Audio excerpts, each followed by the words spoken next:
a.m. on August 23rd, 2021 at the Health Licensing Office, Salem, Oregon, by telephone conference call. I will now call roll. Deborah Maston? Here. Lacey Mendoza? Here. Pamela Sanders?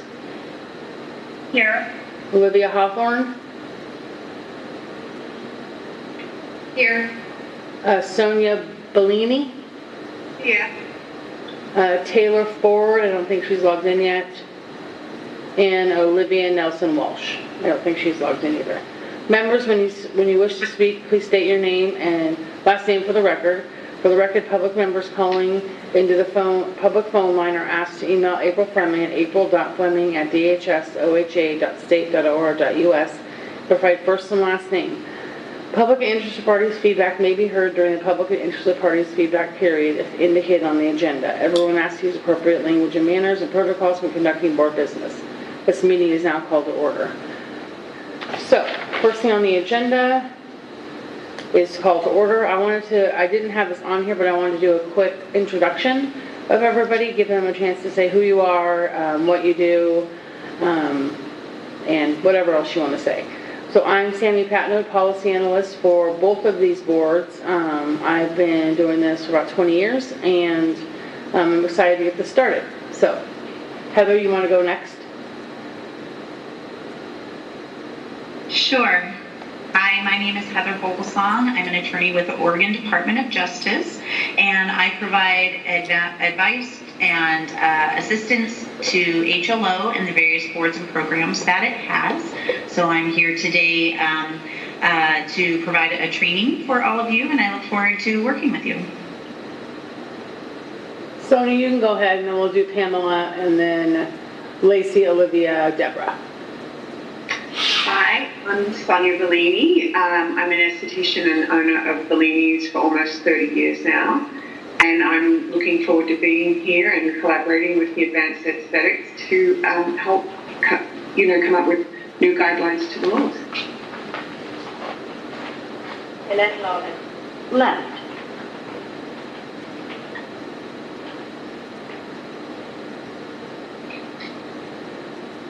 Go ahead, Pamela. Oh, sorry. Okay. I'm Pamela Sander. I am an esthetician practicing holistic aesthetics. However, I am certified as an advanced esthetician. And this is my first time serving on any kind of committee, and I am really looking forward to this opportunity and helping out how I can. Thank you. Thank you. Hi, this is Lacey Mendoza. I'm a licensed esthetician in Oregon and Washington. I was a master esthetician in Washington as well for about 7 years. I'm currently the lead esthetician at Blush Beauty Bar on Northwest 23rd and hoping to help us get this collaboration going. Hi everyone, I'm Olivia Hawthorne. I own Olivia Hawthorne Beauty. I am primarily a bridal makeup artist, but I have been a licensed esthetician in Oregon for close to 20 years. And I'm very excited to be here and appreciate the opportunity to help out.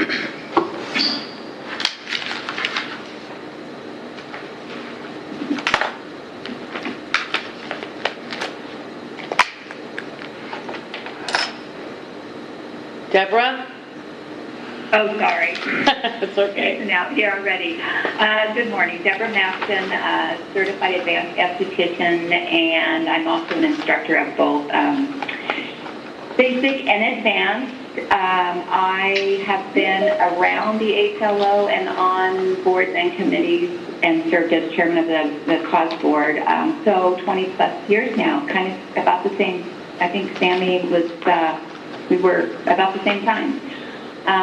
So I'm excited to be here, excited at the direction that we're going, and look forward to working with everyone. Okay, and then people that you can't see, our staff is our communications officer, Callie Zink, so she'll be listening in intently. Tina Russell, April Fleming, and Nathan Goldberg, who are doing computer work. Thank goodness for them, or I would not be here on the screen. So, let's get started here. I'm going to quickly go over the rule timeline. It's pretty rigorous and it's hard and fast. That's why the dates, I know they're very soon after I put out the notice, but it's just kind of the way of the legislature following and it becoming effective. So our next meeting will be September 15th. I do plan on September 8th notifying the Advanced Aesthetics Board. They're supposed to meet and just give them an update about this meeting. And then both boards will meet advisory committees individually. Advanced Aesthetics on September 30th and in Cosmetology October 7th to just kind of round out any other changes in your specific rules that you want to move forward, and then to also give them an update on what the joint RAC has decided and tell them your recommendations. And then the hope is to have notice put out to Secretary of State and interested parties November 1st. We'll hold a public hearing for each on November 17th. Public comment will close, so from November 1st to November 28th, anybody can make written comments, as many as they'd like. That's the time to look at the proposed rules and tell us what you like, what you don't like, give us other options, feedback, strategies, anything. And then, of course, they can log into the public hearing and give verbal comments, and then both boards will meet in December to approve them permanent, and then the rules will go into effect January 1. So with that said, I will turn it over to Heather to do a training, kind of giving you a tutorial on how laws are made, the difference between laws and rules, and then the rulemaking process a little more in depth, and then how to look at your individual statutes and how those fit into rulemaking. Heather, take it away. Great, thanks, Sammy. And I have on my screen that someone is waiting to be admitted, so I'm sure that April is handling that, but I want to bring it to your attention in case someone... There it is. And Olivia, and I'm going to let her in right now. Perfect. Great. So, as I had mentioned, my name is Heather Bolsong. I'm an attorney with the Oregon Department of Justice. Participant is now joining. And have been working with HLO for a few years now, and have the opportunity to present a training to you today. I'm going to share my screen so that we can get started with that training. And let's see.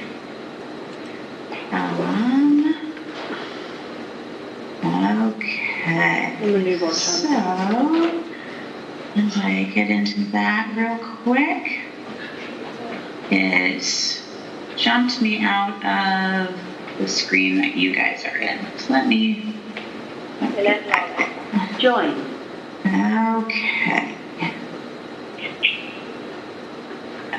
See much better now. Oh, yeah. Alrighty. Boom. Did it come up for you? Let's see. We're seeing your screen. You are seeing my screen. Great. No, we're not. No. Now you're not. Okay. Let's see what we got here. Left. Okay. Well, for all of the hard work of getting started early, and now it's not working. Okay, it'll be up in just a second. Let me try one more time.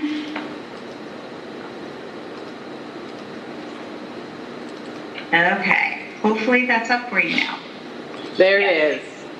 Great, okay. So we're gonna start at the beginning. And we're here today to talk about the laws and talk about the House bill that was recently passed and talk about your job as a RAC. So to get started, just some basic information about where you fit in the branches of government. So there is the legislative branch, and they are the ones that make the laws. There's the executive branch, and they carry out the laws, and that's where HLO falls, as well as its boards. They are part of the executive branch, creating rules, carrying out the laws. Then there's also the judicial branch, and those are the courts that interpret the laws. But you guys are here, fitting into the executive branch. And what happens is that the legislature creates these statutes, creates these laws, and they tell us, they give us broad direction or sometimes specific direction as to what to do. those laws are our guiding principles. And anytime that an agency is acting, they have to act within the power that is given to them by the statutes. And that applies to the boards as well, because the boards are created in the agencies for HLO, and the boards only have the power that the Can you please legislature put your has phone on given mute? by statute. And we actually have a court case on that says a state agency has no inherent power, but only such power and authority has been conferred upon it by its organic legislation. Again, the statutes are what gives us the power.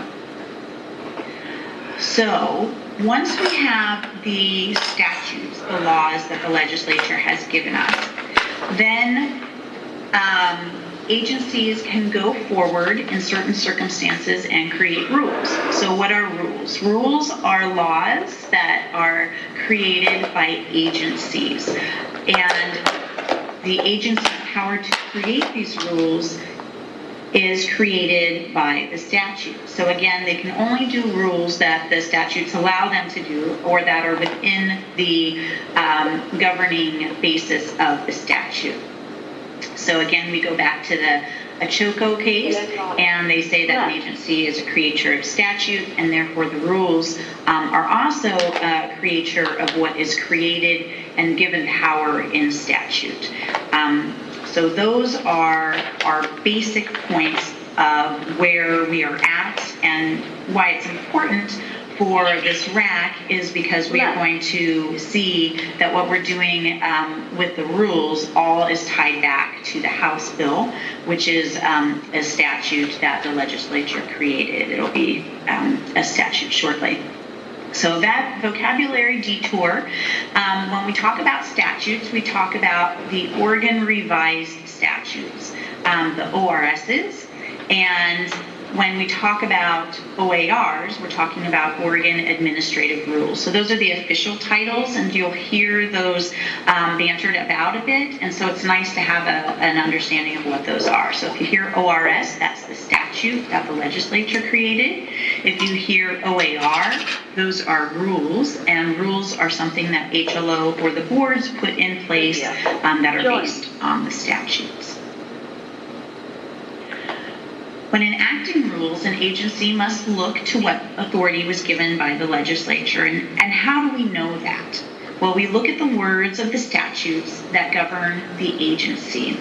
We look at the very text of the statute, the words that the legislature used. And there's three different types of things that we look at when we are going to make rules. We look at whether there are exact terms that the legislature gave to us, whether there are inexact terms in the words, or whether the words are delegative terms. And we'll go through a little bit of each of those to give you an example.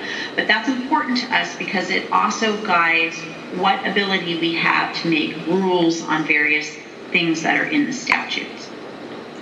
So exact terms are words of precise meaning. We know exactly what the legislature meant when they used these terms, and we cannot change these by rule. These are exact terms, such as 21 years of age. We know what that is. We can't create a rule that says 22 years of age if the statute says 21 years of age. 30 days is also something that indicates an exact term, or Marion County. They're defined. We know what the legislature meant with those terms. The next group are inexact terms. Inexact terms are less precise. They require a bit of interpretation. The word can have different possible meanings and interpretations, and we have to determine what the legislature intended when we see these types of terms. And there's a case that says an agency may express its determination of which interpretation effectuates the statutory policy. They can do it by rule, or they can do it in a contested case. So when there is an inexact term where there can be different meanings, then the agency or the board, depending on the statutory authority, can determine what that inexact term means. For example, the word employee can mean different things in different contexts. Employee can mean different things for purposes of taxes and different things for purposes of human resources. A weapon, that could mean different things. You could have, in one situation, obviously a gun would be a weapon, but in another situation, you might have a situation where you're wondering whether a pencil is being used as a weapon, and that would require interpretation of the word weapon. Same with wildlife. What is wildlife? Are we talking about a rabbit? Are we talking about a coyote? So there can be different meanings to these words, and we have to go back to Please come and go. figuring out what the legislature intended in order to write rules interpreting these words. So how do we figure out what the legislature intended?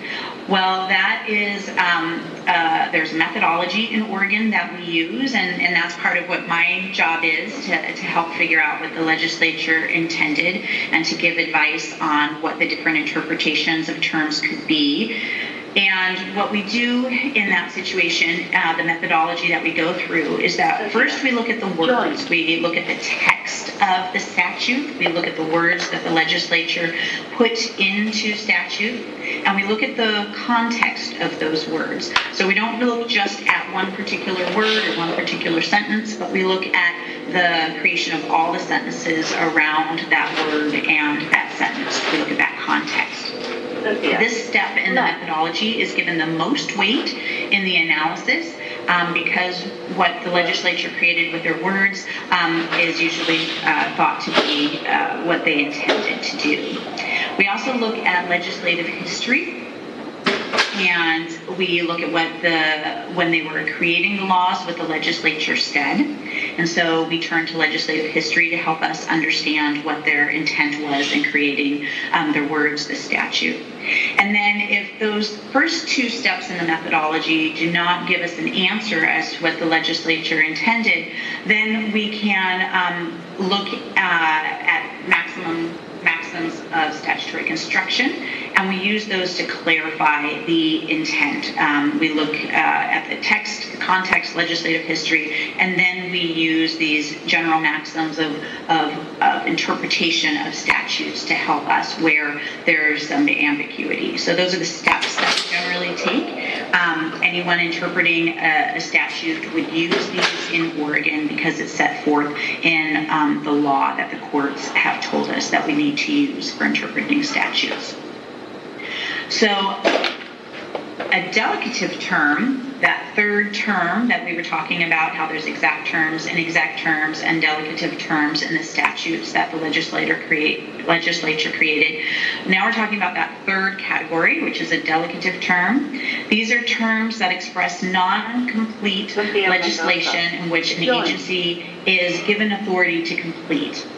And so some of the things that they may say is that an applicant for a certain license shall pass an examination approved by the board. There's lots of different types of these statements in statute, but basically what the legislature is doing is they're handing off to the board, or they're handing off to HLO, or they're handing off to an agency the ability to create and rule, finish what they started in the statute. So here in this particular one, and I use this because it's a very general example, not affiliated with either board, but it gives us a good sense of what a delegative term means, is they say pass an examination approved by the board. So here the board gets to go forth and decide the examination and come with the rules and approve the examination in rule. And so they have that complete ability to do that because the legislature very clearly with their words said the board has this authority to do it. We do have some examples of that in the House bill that we will be dealing with, and you'll see that later on in the presentation. The delegative terms that the legislature has given us to work with. So, even with delegative terms, those terms that we just talked about where the legislature is handing it off to the agency or the board to create rules, even with those types of terms, Unknown participant is now exiting. agencies must stay within the intent of the statute.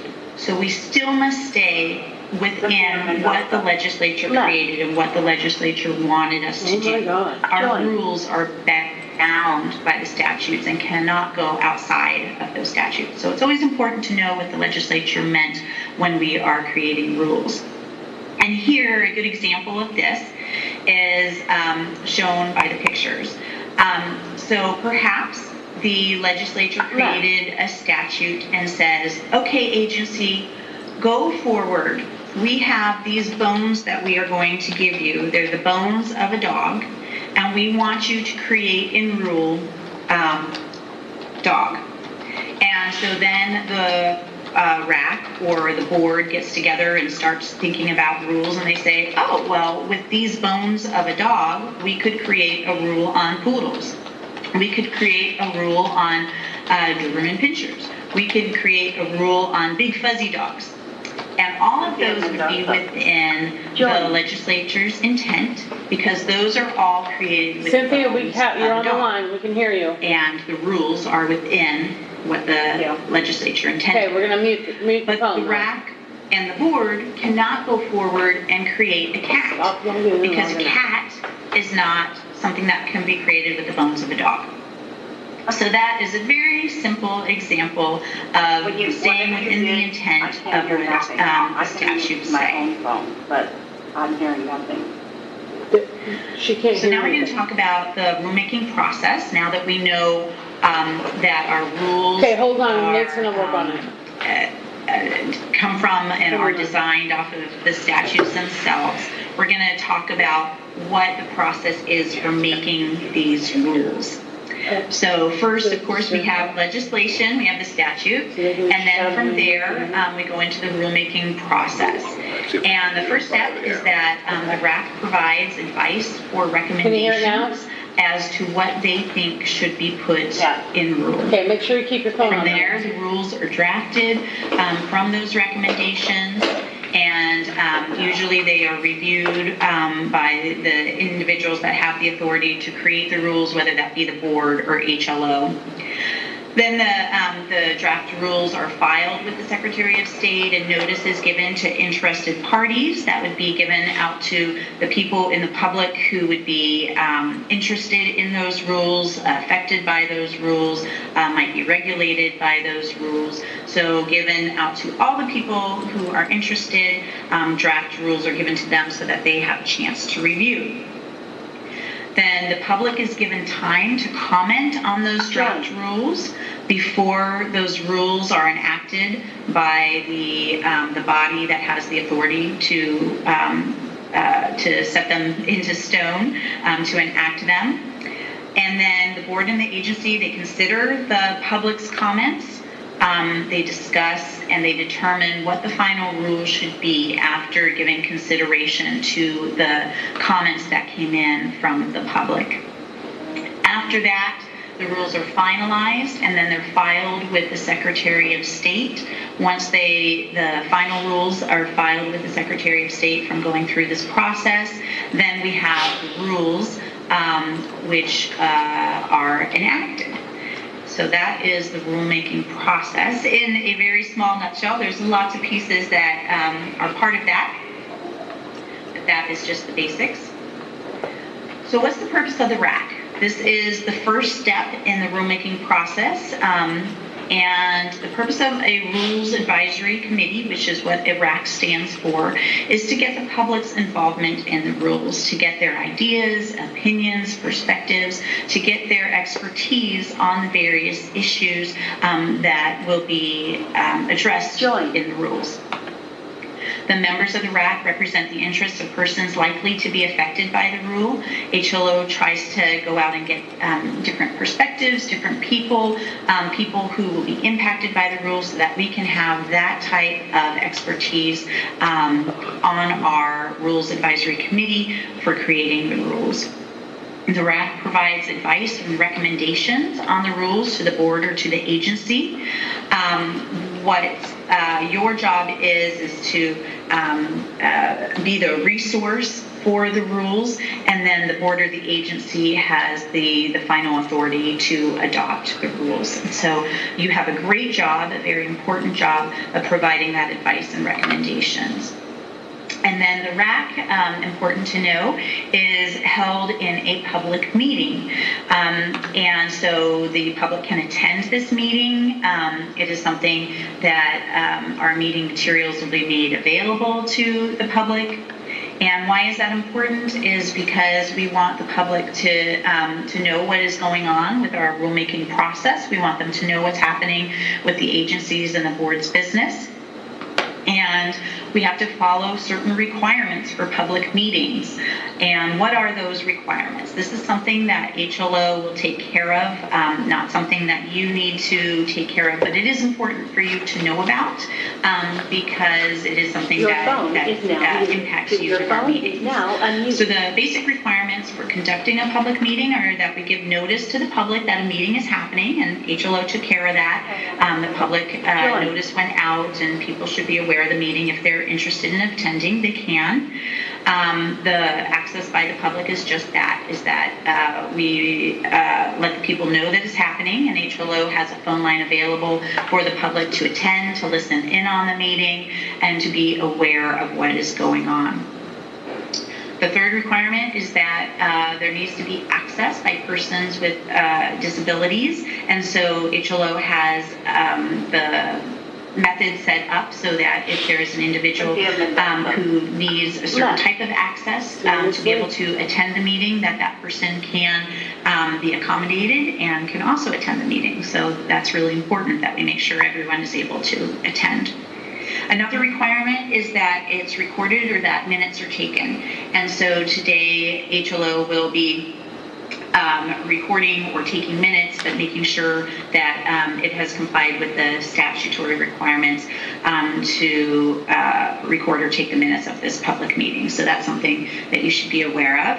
And important there is that, and I'm sure Sammy would let you know this too, is that we use the behaviors and the language that is in accordance with public meetings and having our actions recorded and noted. The last part of this for public meetings, the requirement is that any vote that the RAC takes has to be taken in the public meeting. It has to be a public vote, and any official action done by the RAC has to be voted upon. So those are the requirements for public meetings. Just wanted to give you an overview of those so that you know what some of the laws are that are governing our meeting today. So as a RAC, you will also need to give your recommendation on whether the rules will have a fiscal impact and what that fiscal impact would look like. What is the extent of that impact? And whether the rule would have a significant adverse impact on small businesses. Why that's important is because that's information that is important for the board to consider, important for HLO to consider, important for the notice that is filed with the Secretary of State, so that it is included with the rulemaking that goes out and is available for the public. So that's an additional aspect that you'll be weighing in on as you go through the rulemaking process. So with that background information, we are going to take a dive into the House bill that got us here, House Bill 2970, which was passed just through this legislative session and signed by the governor into law. So from there, what we need to do based on that House bill is that the RAC needs to define the term device for aesthetics and for advanced aesthetics, and then also reconcile the current rules to align with the House bill and the changes that were made there. So as the RAC is going forward and doing their job today, you will want to remember that the statutes are your guideposts and that's the House Bill 2970 in this situation. That House Bill 2970 is something that you should always refer back to and make sure that you're within the intent of the legislature. And with that in mind, we're going to go into what House Bill 2970 did first in relation to certified advanced aesthetics, and then we will go into what it did for estheticians under the Board of Cosmetology. So one of the first things that it did, important for the RAC's business today, is made a change within the definition of advanced non-ablative aesthetics procedures, which is in statute ORS 676630 subsection 1. Again, that goes back to the terms that we were talking about earlier. ORS are the Oregon Revised Statutes. And so in the definition in the Certified Advanced Aesthetics statutes, changed advanced non-ablative aesthetics procedures to state that it is a laser, an intense pulsed light, or other device for non-ablative procedures that are performed on the skin or hair, including but not limited to procedures performed in conjunction with one of the following modalities. And then A through G lists the modalities that the legislature has stated. So what's important here is that this statute uses the term other device and took out that the device was registered with the United States Food and Drug Administration. So they added some words and they took out some words here in this part of the statute. I'll talk about why this is important. Because the legislature then said in subsection 3 of that same statute that device has the meaning given that term by the Board of Certified Advanced Estheticians by rule in collaboration with the Board of Cosmetology. So here the legislature has handed off that we need to put in rule what the meaning of device is. And the legislature told us that this is a term that the Board of Certified Advanced Estheticians get to create and rule, but it has to be in collaboration with the Board of Cosmetology. So there we have the handing off, which was the third example of the type of terms we talked about earlier.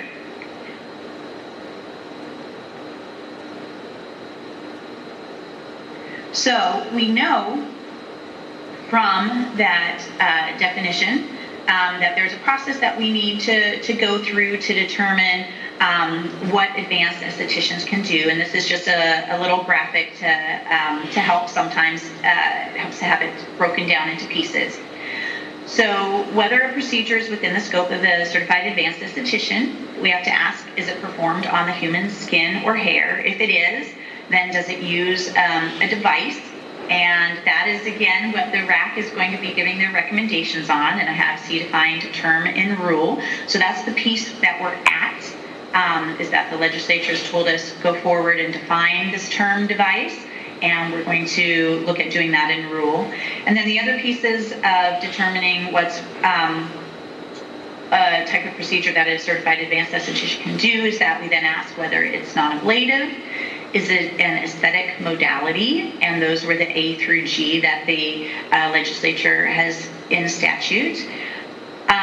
Also, whether the esthetician has determined whether it's prohibited by a board statute or rule. If it's a procedure prohibited by board statute or rule, then it wouldn't be something that the advanced esthetician could do. And then if all of those are yeses, then it's something that the advanced esthetician can do. That's just a little breakdown. Sometimes it's easier to take the words away and see it in a graphic.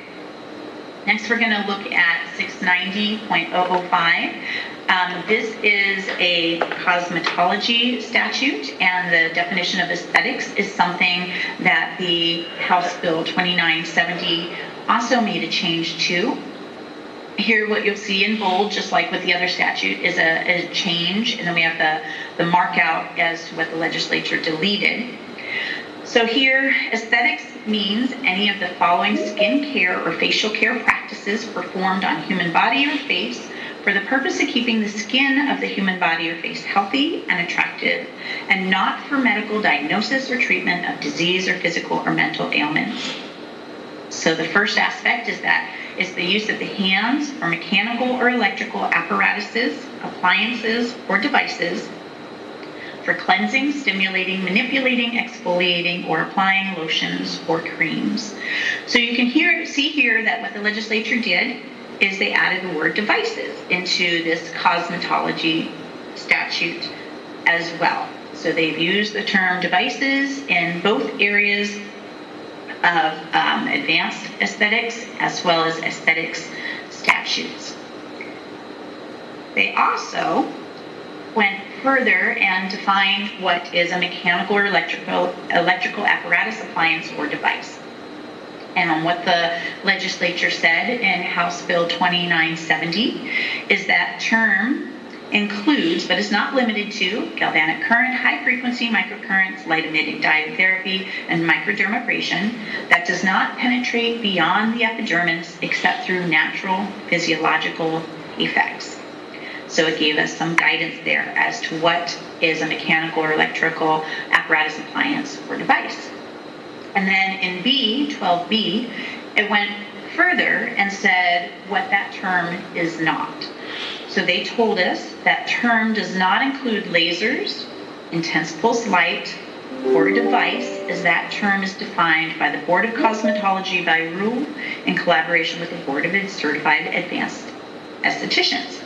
So you can see that we've come full circle here, and that the legislature has used the term device in both the Certified Advanced Esthetician statutes, used the term device in the CAE-COS statutes, and said that the term device in the CAE-COS statute has to be created in rule by the Board of Cosmetology in collaboration with the Board of Certified Advanced Estheticians. So the legislature has asked the two boards to work together to define what device is for Certified Advanced Estheticians and to define what a device is for cosmetology estheticians.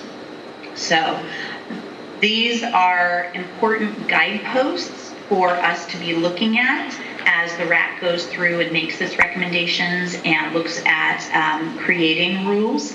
These are the guideposts, the things that we need to remember.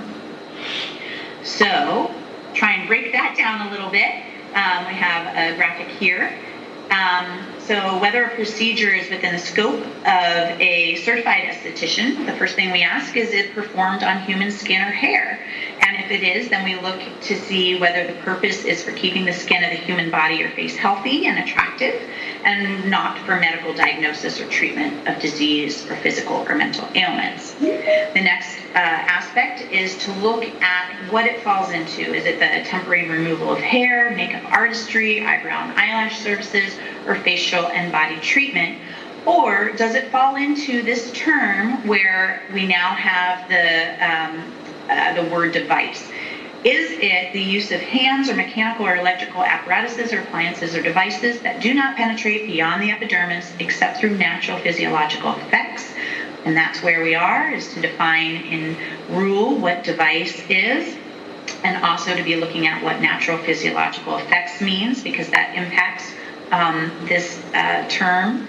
And then is it for cleansing, stimulating, manipulating, exfoliating, or applying lotions or creams? And if we're saying yes to all of that, then we know it's something that the certified esthetician can do.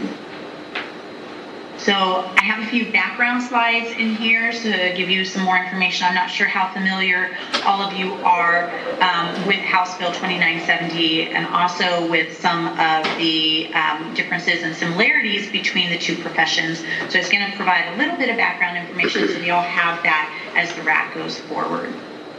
So first thing to note is that House Bill 2970 created a new statute within Certified Advanced Aesthetics that says a person may not use a device that is not registered with the United States Food and Drug Administration to perform advanced non-ablative aesthetic procedures.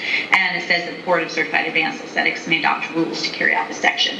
So the important piece here is that an advanced esthetician has to use a device that is registered with the United States Food and Drug Administration.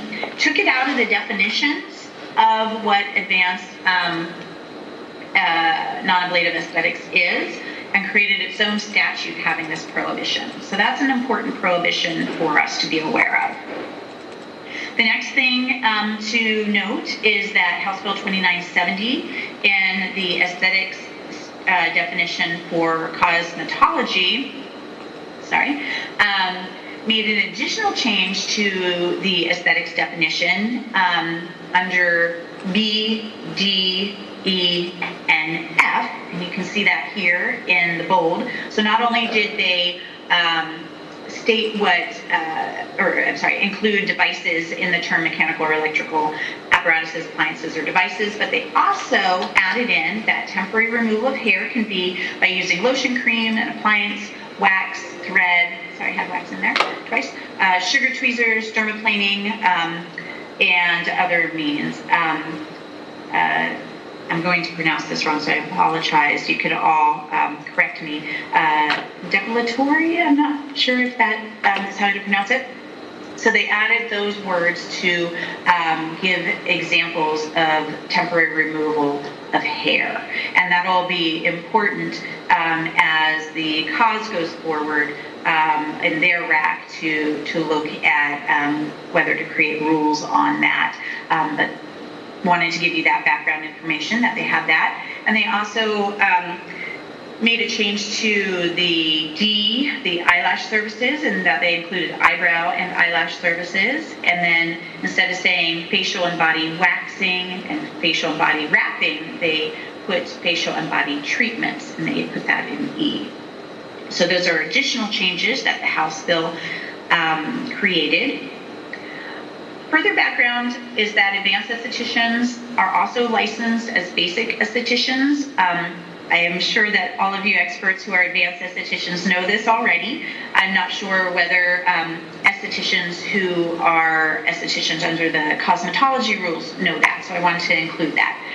So anything that an esthetician can do, an advanced esthetician can also do because they have both licenses. So an esthetician under the cosmetology laws cannot perform advanced aesthetics without an advanced aesthetics license. So there's the difference there.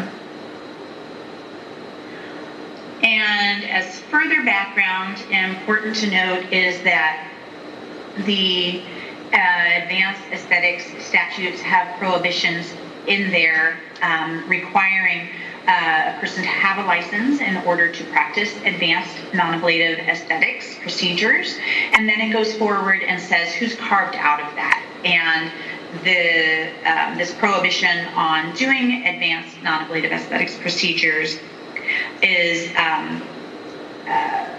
further refined. So it says that a person who is already licensed in a healthcare profession can do these types of procedures if it's within that person's scope of practice.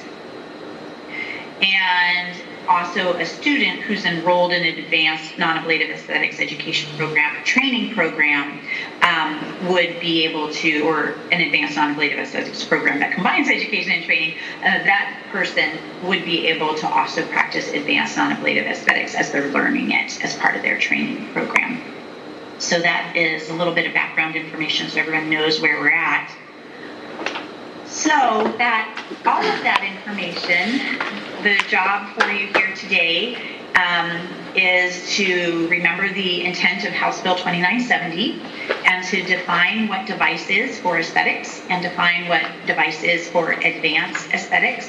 I believe that Sammy has provided you with some materials with draft rules to get that conversation going as to what those definitions could look like for aesthetics and advanced aesthetics, and trying to clarify in rules so that practitioners can understand what that meaning is and be able to go forth and do their profession based on those rules.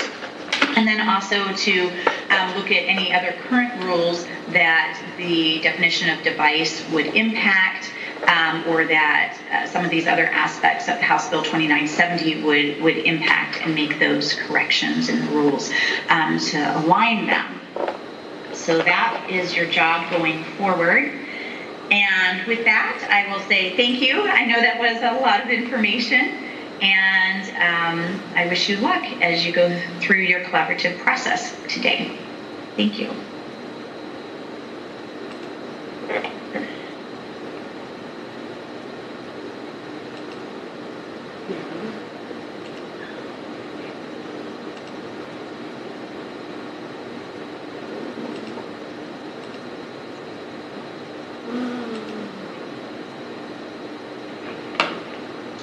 Can you see that I'm sharing the screen?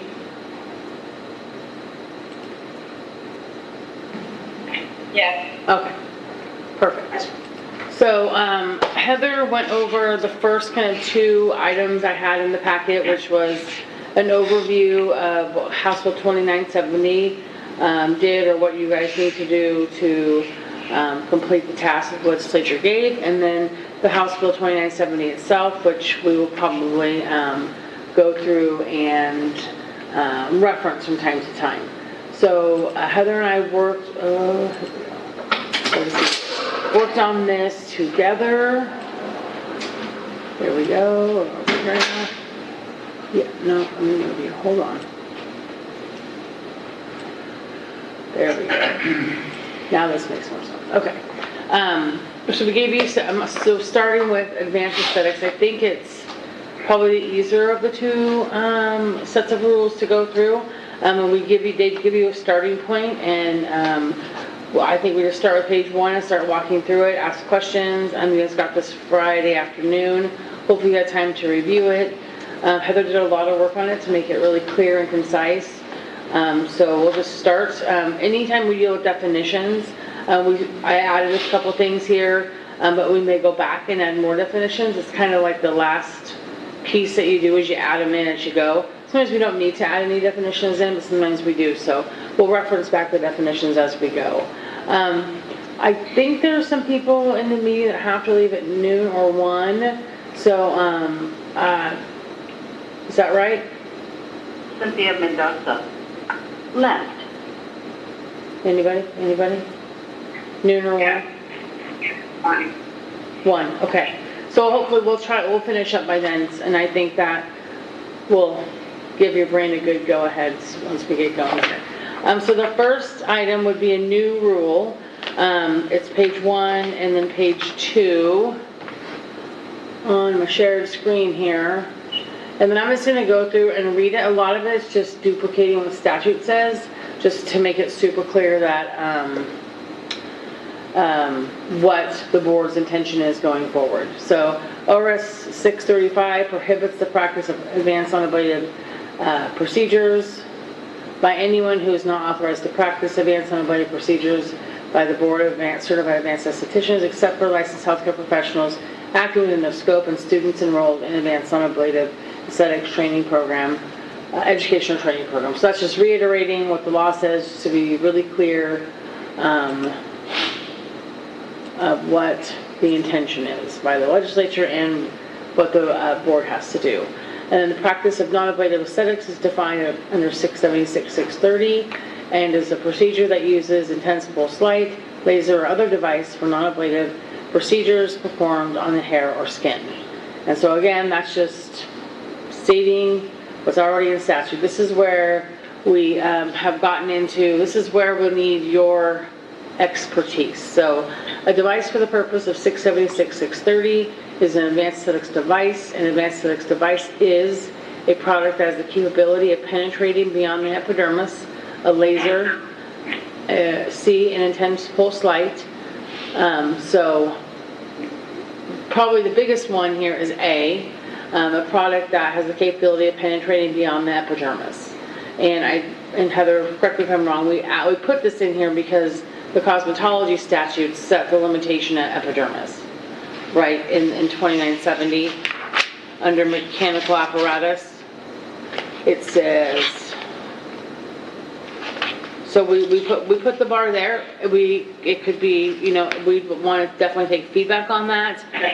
But on 12A, mechanical or electrical apparatus, appliance or device includes but is not limited to galvanic current, high frequency, microcurrents, light-emitting diode therapy, and microdermabrasion that does not penetrate beyond the epidermis. except through living natural physiological effects. So in advanced aesthetics, we set that as kind of the line. So we'd like to hear any input on that, or if you guys love it, we can move forward, but we may have to circle back. So any feedback on that? I'm just going to go one by one.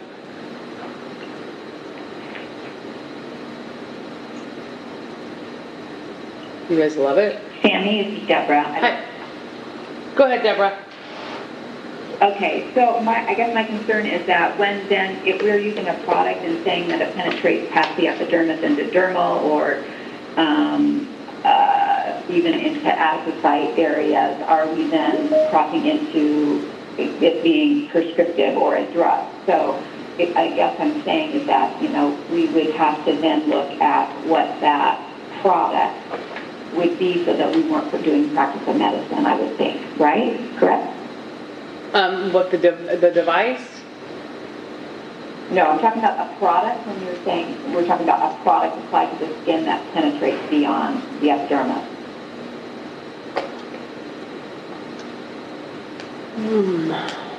Heather, any input on that? What product, product would still be a device, right? I don't know that's what we mean by product, is a device. Because we know that advanced aesthetics does not include chemical products. What other product could it be? No, I'm just saying, it's in that description, so a product would also have that. I mean, I would use the term product as a device personally, but What, I would think of a product being a topical application that you're using with a device, or a solution of some kind that enhances, like if you're doing, a procedure with a device that you might use in conjunction with it to penetrate it further.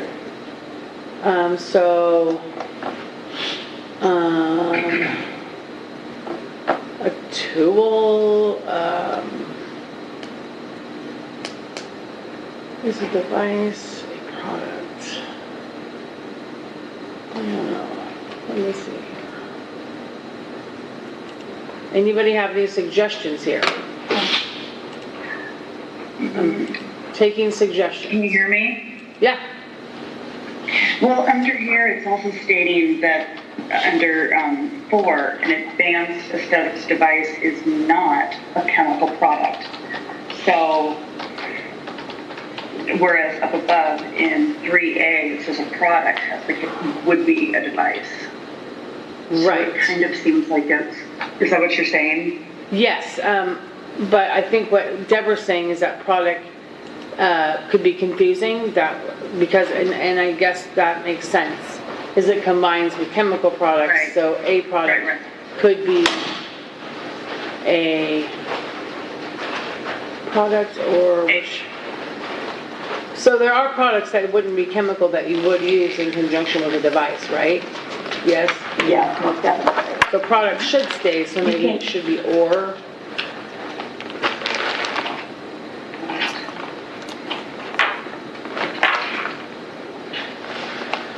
Well, and in essence, any kind of product has chemical in it, So that is a chemical structure, sure. Yeah. So if we're talking terminology, then it's, chemical if this is kind of relating to something that could be, more ablative or peel, that type of thing. And then, and going into ablative, do you, is product, or I don't want to say device because we're defining device. Apparatus, a tool. What about an article? Article? Yeah, maybe. that sounds better. I can write down some examples, and then me and Heather can circle back. And at the next meeting, we'll have some examples for you. Is that okay? Cynthia Mendoza. Join. Okay. So my next question is a product that has the capability of penetrating beyond the epidermis, could that be ablative? Or is there some other stopgap measure that you would use to determine when it's ablative and when it's not, so almost like a third tier. Aesthetics, advanced aesthetics, and then when you stop doing advanced aesthetics and move into ablative work. And is that important to say?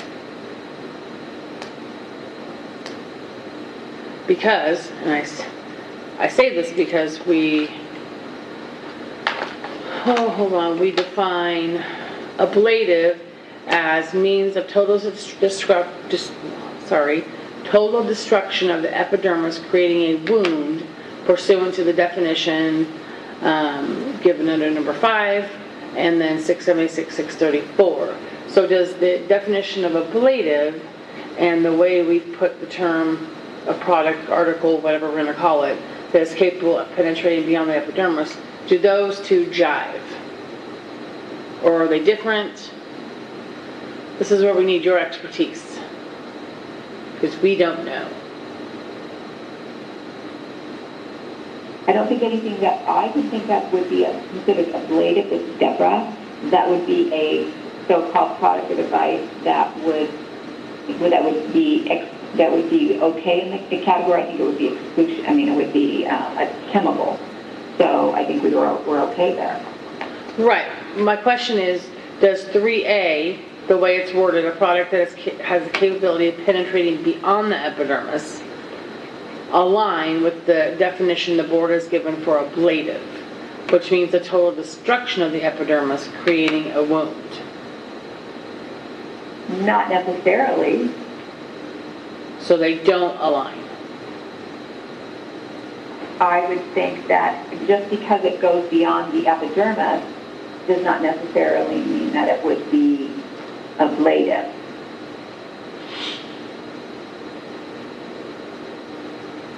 So is total destruction of the epidermis and penetrating beyond the epidermis the same thing? No. Which one's more right? You can do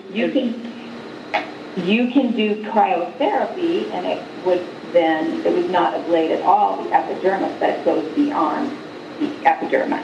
Because of the So natural, we're not taking away, right? the natural physiological effects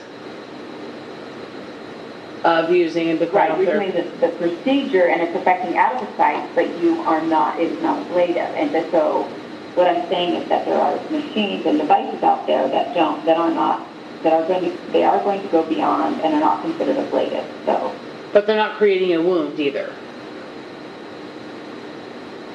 if you want to define wound.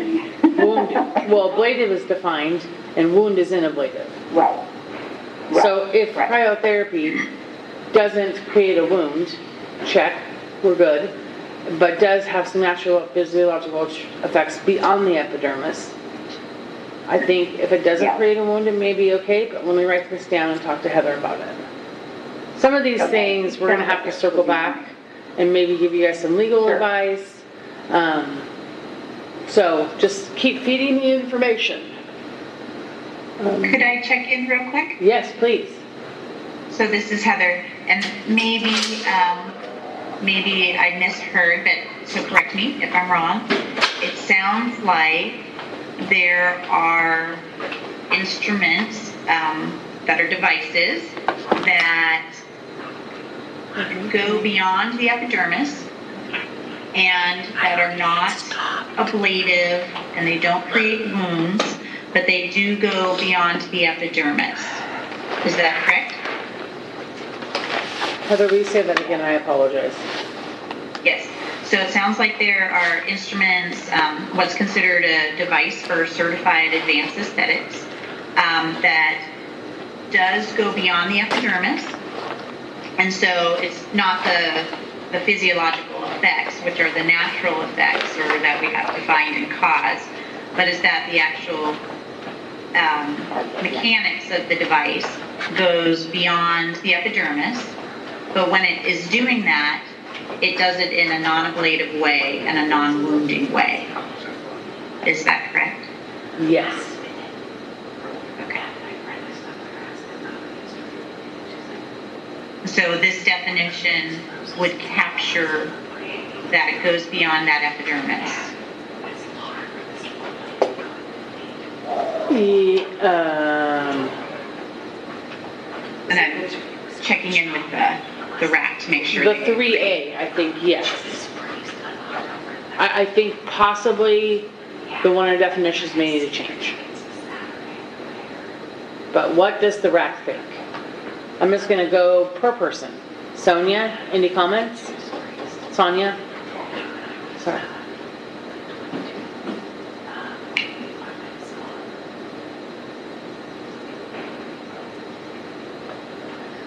Oh, you're muted. Sorry, you're muted. It happens all the time. There you go. Okay, all right, thank you. This is Sonia. I can see where the confusion can be. I think just that verbiage saying that it's a product, because that can get interpreted to be other things. But I mean, it is the same. I mean, I think the definition is pretty much fine. I just think maybe that verbiage of in 3A saying it's a product is what's going to create a little confusion. But yes, things can be contemplated that go on the other.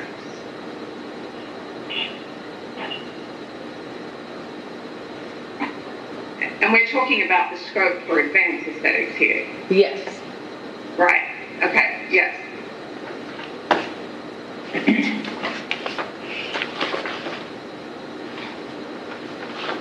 Hold on, I have to look at something.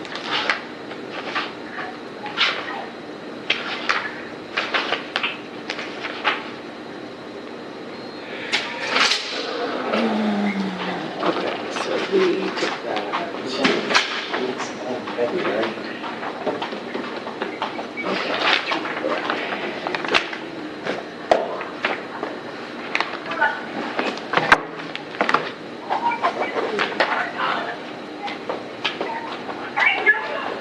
Okay, Pamela?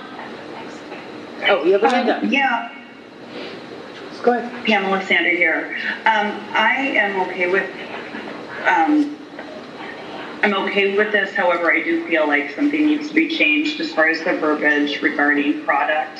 And I'm just trying to look up what might fit in there. Instrument, I don't know, because I think that needs some more conversation about that to come up with a better term than product, because I just see it, because down in 4 it's also listed there, so that could be a little bit confusing. Even though it's stating chemical products under 4A.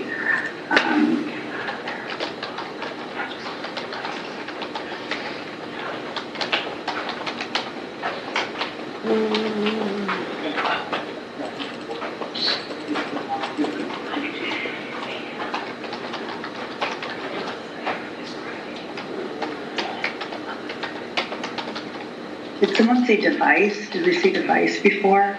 Well, we're defining device, so. We're defining that. That's right. The device, so to say product. Yeah, because product is, okay. An instrument, operative, Sonia, sorry. Instrument.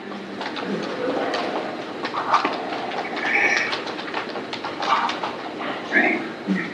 I mean, this is Sonia again, because you can use devices and chemical products together, and so they do be separated out.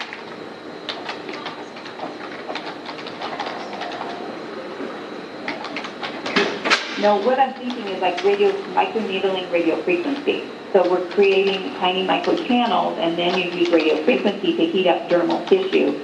So it's beyond the epidermis. It's considered a non-ablative procedure, and yet you are using a device or an energy modality to then stimulate the dermal fibroblasts, produce collagen. So, and you're not necessarily using, but you are going beyond. So that's my concern, is that there are things that do go beyond, that are non-ablative, that and then sometimes they'll put on a product that would penetrate, like growth factors, cytokines, things like that would then penetrate beyond epidermal. So, clarify, so the product that you would use with the instrument doesn't, the two together don't go past, or it's, say that again? I don't understand. Clarify. Okay, so, yeah, so microneedling done with radio frequency has a device that is penetrating microchannels, which are the little needles, and then at the same time, the needles go in, they also deliver a dose of radio frequency that heats up the dermal tissue, and then you would then apply, while those microchannels are still open, growth factors and cytokines to stimulate then anti-inflammatory results and biosignals. So you are kind of doing and so the product can penetrate deeper, as would the device.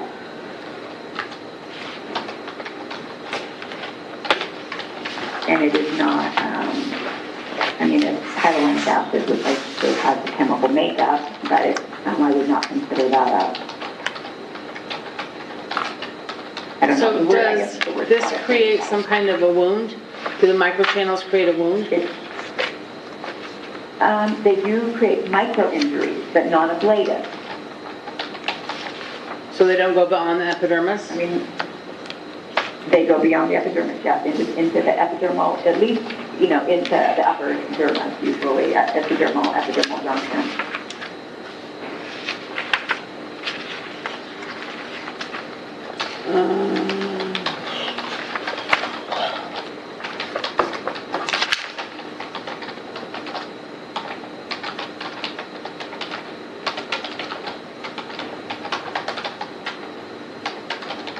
So for purposes of the certified advanced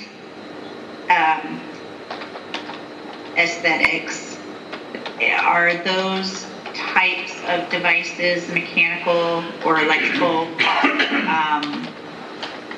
or is there something else in there that mechanical and electrical would not cover? It covers that. That would cover it? Okay. Yeah. That's good to know.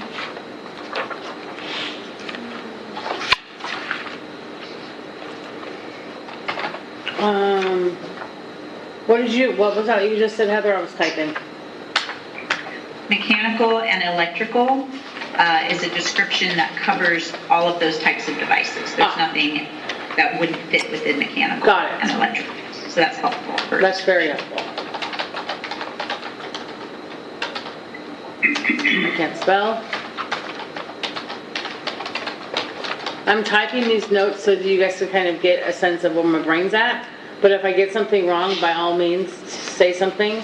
But this will just be a reference point for Heather and I to go back and do some work on these rules. But if I'm missing something, tell me, or anything, whatever. Pamela, do you have your hand up? Yes. One thing in 3A that I'm looking at, the language of capability. So if it is an instrument that has the capability, such as there are micro needling devices that have a capability of penetrating beyond the epidermis. However, that right there, if this is under advanced, that word capability concerns me because it really provides limitations as far as what this physical device is. There are different depths that, with microneedling specifically, the practitioner has the control over the depth of the needle that is used. It's not just a one-size-fits-all. So if you're doing something, and this has been, I know that we've talked about this before, there's, 0.02, 0.03, this is still considered epidermis. But there is potential, you can go to a very high level of millimeters, and that is very, that penetrates. So anyway, so it's that the fact that we're talking about a specific instrument or machine, device that has a capability that would create limitations both in aesthetics and in advanced aesthetics by the language of capability. Does that make sense at all? So, yeah, I think what you're saying is, well, and this is something to probably talk about, is we have a device that's capability of going really deep, which I think what I'm hearing you say is potentially beyond your scope of practice. So you keep a certain depth, but since it's capable of going deeper, that term could be problematic. Is that what I'm hearing? Okay. Whew. Thank you. Very well said, by the way. I'm just going to make some notes here. It would just, if it is capable of penetrating beyond, then there would be a lot of practitioners that would potentially not be able to use that specific device. And that's a concern to me. Is there, oh, sorry, go ahead, sorry. It's a concern to me because, I believe we should still be able to practice and use these devices. But the fact that it's saying the capability, it does have the capability, right. But we choose to use it in in this millimeter range, which is non-ablative. But the fact that it's stating the capability of penetrating is a concern to me. Yeah, I can see that. I agree. So my next question is... Olivia Nelson. Go ahead, Can Olivia. I say something? Yeah. Hi. So I think that this might be where it fits in our bill where it says does not penetrate beyond the epidermis except through natural physiological effects. I think that that's possibly where specifically microneedling would fit in. Well, we're talking about advanced aesthetics, and that is actually in the aesthetics law. Yeah. Okay, I guess that what I'm saying is I think that this could be one of those that could, go into both scopes. So my next question would be, there is a way to carve out certain devices. So in regular aesthetics, we have carved out a piece for dermaplaning and chemical peels. You could carve out something specific to microneedling and give a specific depth range for advanced aesthetics, and then even consider, as Olivia just said, carving out a depth range for that meets your definition that you guys determine, which we're working on, and the depth range that the regular estheticians could use under their definition under 2970. We could work on something. Well, we already Go ahead, Deborah. We already have that because you're talking about the epidermis versus the dermis. So the microneedling cannot go beyond the epidermis, which would be, you're probably not, maybe in some person with thick enough skin, you may be at 1.0, but you won't be both, with probably somewhere more shallow than that. So I think we've already done that by stating epidermal versus dermal. I think the consideration is that what if I buy a device that can go to 2.0, but I know that I am only supposed to be using it at 1.0. Am I prohibited from buying a device that is capable? And so we should say that you must operate a device within your scope of practice versus that the device capability is beyond our scope of practice. Yes. I agree. Yes.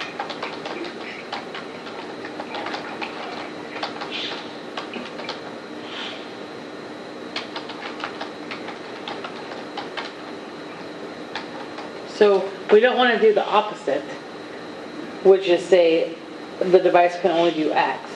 We want to say the device can do all of X, but you as an advanced esthetician need to keep it in your scope.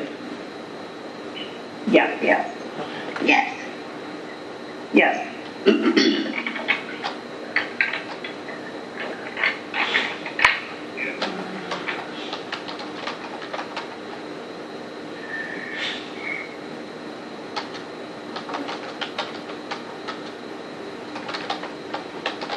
So clarify for me, Deborah, so I know that since 2970, tell me this, is there a microneedling device or depth that would be safe for a regular esthetician to use? Yes.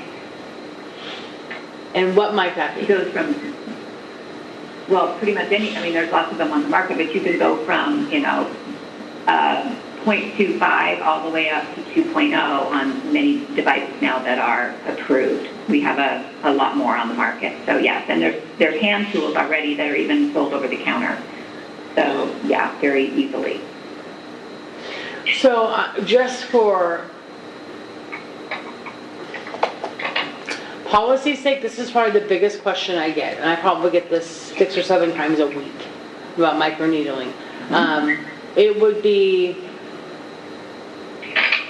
and maybe this, I'm just going to say this, it might be helpful because obviously if practitioners are calling me 7 times a week, they don't know, and I don't really know because I haven't had you guys answer the question. It might be nice to carve something out for at least, I suppose you could do both, or you could do just advanced aesthetics and anything below what you guys determine is your depth, regular estheticians could do. But since obviously I get all these phone calls, people don't know what is in their scope. So it might be helpful to carve that out for them, since the whole point of having rules is for the end user, which is practitioners. What do you think about that? The problem with that, Sammy, is that one person might have thin skin and another person might have a total epidermal thickness that is totally different, and you're going to be at a different place in someone's skin. So if I say I'm at 1.0 with someone, I could be into dermal, I could be totally beyond my scope with another. So there's going to be variables that, unless you. I'm picking so up it's really hard to say.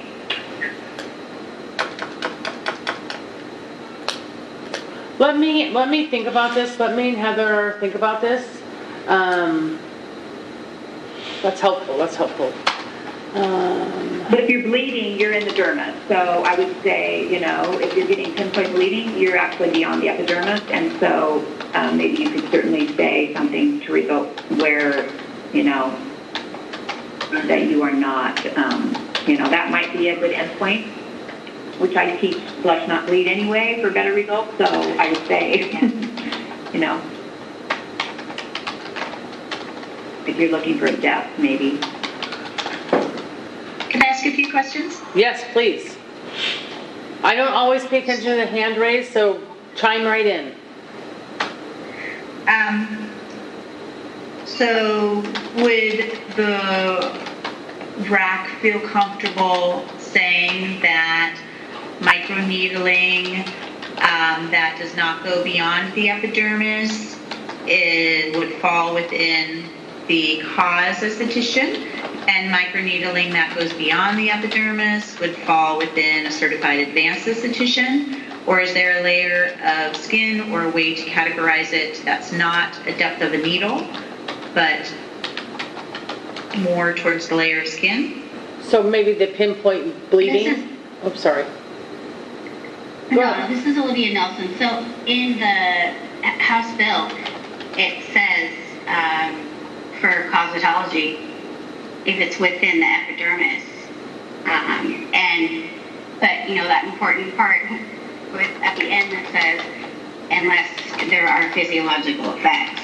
So I think that part right there is very important, but I think that, it would be within cosmetology. Yeah. If you combine, in the epidermis. if you combined what the House bill says and combined it with pinpoint bleeding language, would that get you there? I think that's more of a gauge, what we would be saying. A gauge of where possibly you are is that, and not to affect pinpoint bleeding, possibly maybe, if you want to put if that's what we need in the rule for it. I'm just thinking for practitioners. What's going to be helpful for them? Right. And maybe there isn't a way, And but, I would, sorry, Deborah. no, I totally get it, but I think maybe we could say as in pinpoint bleeding, maybe not put it necessarily as a, maybe that could be, done in whatever, one of those letters you send out, that says, if you're getting pinpoint bleeding, that is a sign that you are beyond the epidermis. Yeah, the FAQ, yeah. And we have done in the past, and me and Heather could talk about this offline, examples. Like, it's not really a rule, but it's like a separate paragraph. It says, for example, if. We haven't done it in terms of scope of practice, but definitely I think something we can look, in a midwifery, Heather, where with the continuing education we go into some scenarios. Maybe we could do that. I'm going to write it down and we can talk offline. It might get weird, and that could blow up in my face. I'm not going to lie. If I give one example, I might have to give 100. But it's something that we can definitely look at. Sounds good. I just want to make sure everyone's on the same page. I'm not sure how familiar everyone is with the House bill, and want to make sure everyone is on the same page in terms of where that line is. It sounds like there is agreement that microneedling within epidermis is something estheticians would be within the scope of estheticians. Is that correct? I want to make sure we're all on the same page there. Yes. Okay. Yes. And that, providing. And then, I'm sorry, go ahead, Heather. And then not having it in terms of needle length. I think we have a negative on that. And then how we describe that in rule, we can work on from there. So. Yeah, maybe we do something with a specific amount of hours for training, like dermaplaning has. Yeah, you could carve that out for sure. I think that would be important. Sonia Bellini here. I think so too. And, possibly, I don't know if this makes it more difficult, but that you are talking about in there the thickness of the skin, and that it has to be determined in order to stay in your scope of practice. And and actually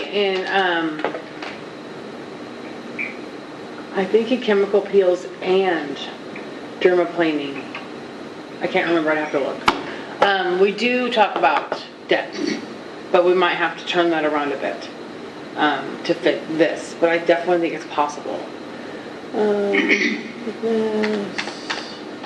Well, there's also, every face has multiple depths of skin on one person's face. You've got a much thinner skin around the eye versus on the forehead or on the cheek. So, well, and I think, hold on, that it might be under, and this is where we could probably do this, under client records for both skin or dermaplaning and chemical peels. We actually say client record requirements are listed in blah blah blah. If providing dermaplaning, the esthetician must document location of the procedure, special instructions. You could list in here depth of skin. Kind of takes it out of the carve out piece, but does make sure that you are looking at it and you've set it in your client record. So that's also another possibility. I think it would be hard for any practitioner to state exactly what that depth of skin is on any one person. Because we don't know that, but it's okay, and we can definitely specify the depth of needle that we're using on various areas of the face or body. And I think we do that. We do that now. And we can kind of list some of those specifics like we have for dermaplaning, and so it would actually fit pretty nicely in that same kind of model. I think me and Heather could put our heads together and make it work. Okay, so is there any, let me see, who hasn't talked? Lacey, do you have anything you'd like to share? Yeah, this is Mendoza. I just want to say I'm pretty much in agreement with what Shogia just said, with the hours required, carving that out. Deborah's right on with, not putting in detailed steps. I think that just varies too much by client. And I also agree that it's pretty impossible that we would have to call out the exact layer of skin in which we were treating, just because for other insurance purposes and other things that could be a nightmare. So, yeah, I'm just in agreement with what the trajectory is right now.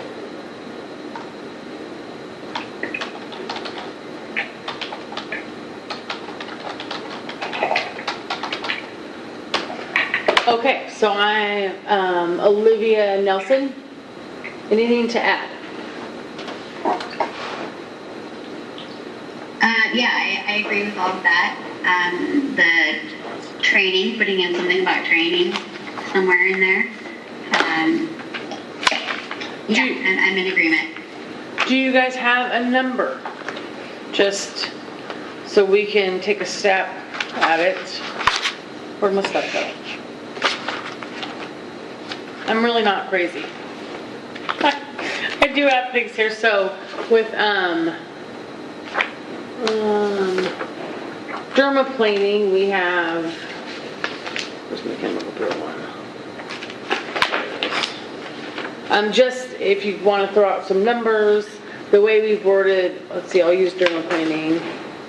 Dermaplaning, and obviously we would use as a blade with the handle to remove dead skin and umbilicus hair from the face. Requires 6 hours of education and training. A minimum of 2 hours of education and training, must be hands-on practical training. And then we list out ways that you can get that training. Do you guys have a number in mind? I mean, it doesn't have to be perfect, just something for us to start with. Like 10 hours, half has to be hands-on. What's...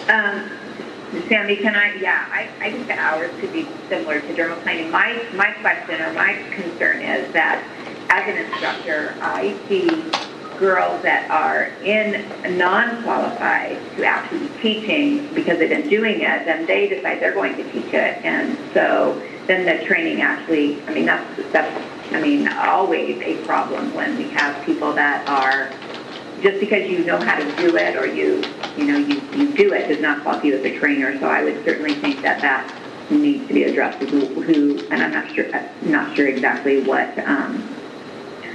I don't have that in front of me, but yeah, I think the numbers can be very similar to dermaplaning, theory and hands-on.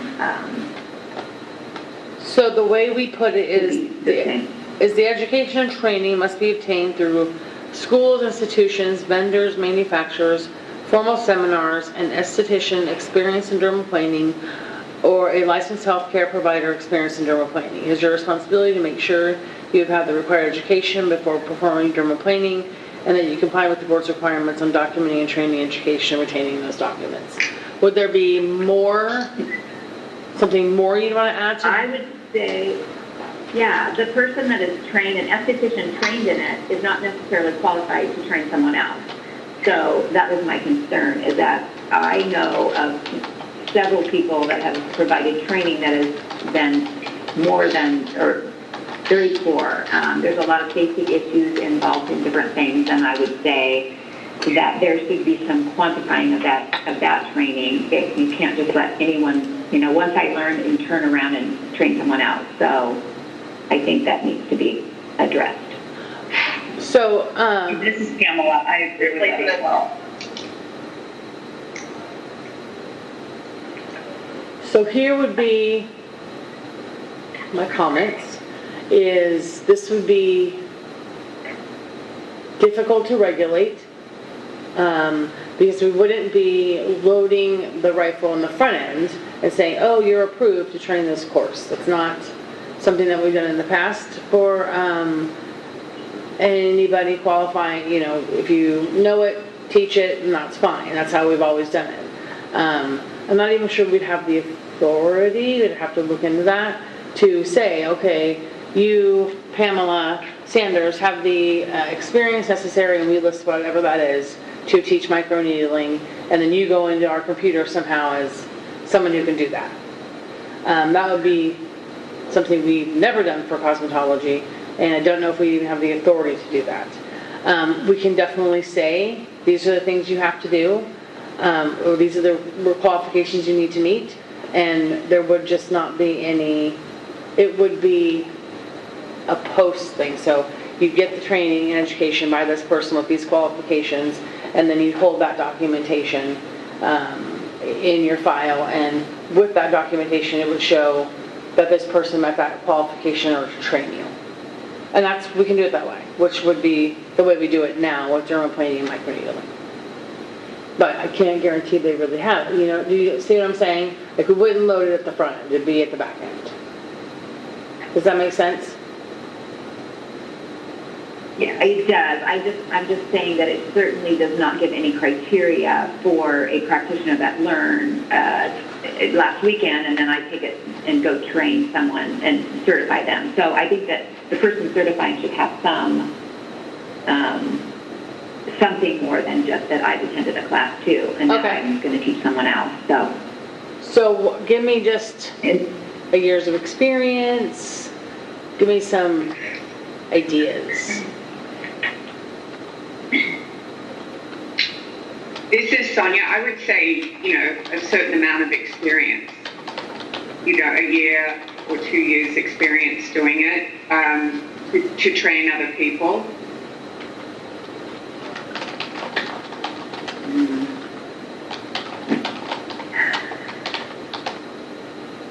How is that quantified then? And yeah, exactly. Well, I was just writing in here. I think that what you could do is where we say an esthetician experience for 1 year in dermaplaning, just go with me on this, who has documentation showing that experience. You could say something like that. That's provided to the licensee. You could say something like that for their record. Could there be like a certain amount of procedures that are being done? Is that potentially what defines someone who I would want to learn from? It would be someone who I know knows it very well and has had a certain amount of experience and have done a certain amount of procedures. I wouldn't want to learn from someone who just done 5.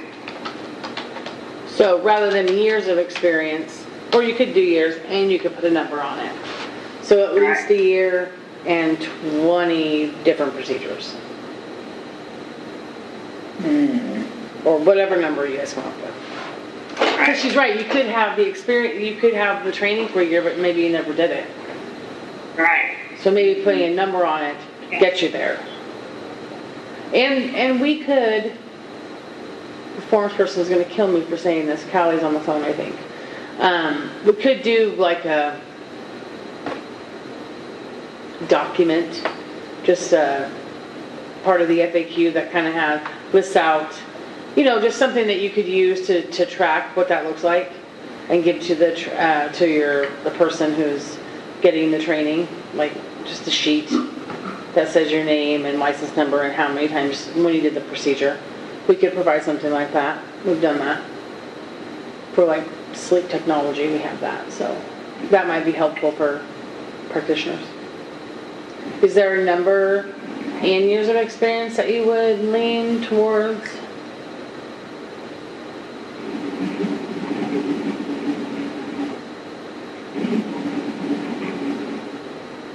No? Do I just get a pick? Deborah, I would say, I'm saying 5. If you're going to instruct people to do things, you certainly need an ample amount of experience in the procedures that you're doing, I believe. So I think that what our scope is going to, what our new bill is going to do is really give more opportunities for standard aesthetics in many devices. And I think that we need to up our game in education and quantify it better, because we are going to be doing things that possibly we couldn't do before in this scope. And I think that where we've gotten into trouble in the past, and I know with the case with laser in the very beginning when I was part of that, is because the training was done by someone that was not qualified to train. And then you get poor training and then you start having problems. So quantifying it and making stricter requirements for being able to do procedures that have more risk factors, I think is very needed personally. So I would say 5 years experience minimum with that modality, and they have to have proof of training.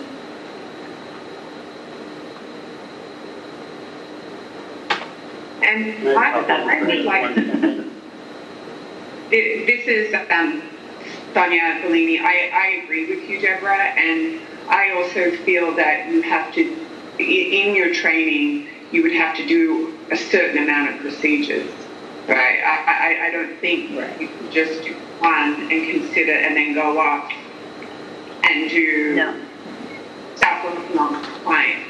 I think that you would need to have, maybe, I don't know how you would do this, but maybe you do 5 or 10 procedures before you're actually allowed to start doing them.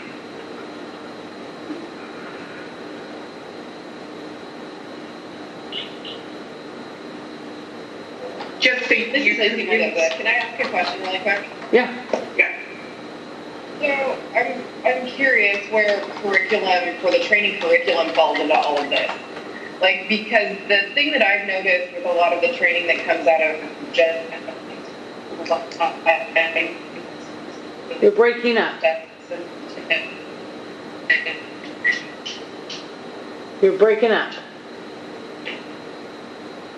And we've lost you. Olivia. Mm-hmm. She did. Yeah, we've lost you. What I can fill in is any education that would be required. Is that the curriculum is what I'll come back to it. No, I think I got what you were going to say. Curriculum would be, onus would be on Higher Education Coordinating Commission. If we're talking about initial licensure or certification, we definitely intend on, they're looped into this.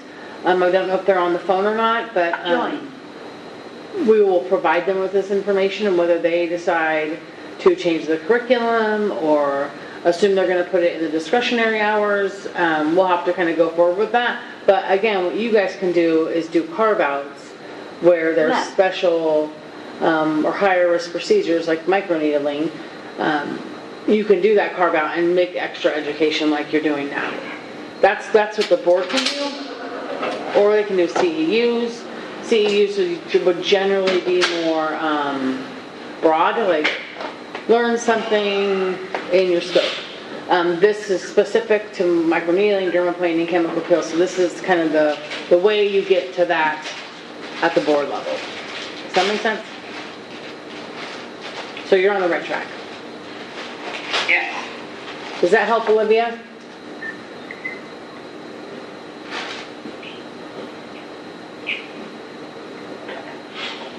So this is Olivia. That wasn't me. That was Lacey, I think. Oh, thought it was Olivia Nelson. I could be wrong. Everyone starts flashing at once, so. Okay, so. It was me. It was Lacey Mendoza. I just don't know if you guys. Okay. Come back to it. Do you want to go ahead and restate what you said?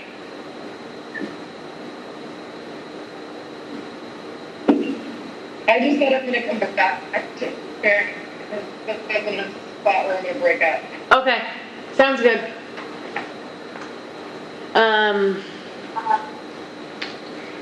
Okay, no, where was I at? Do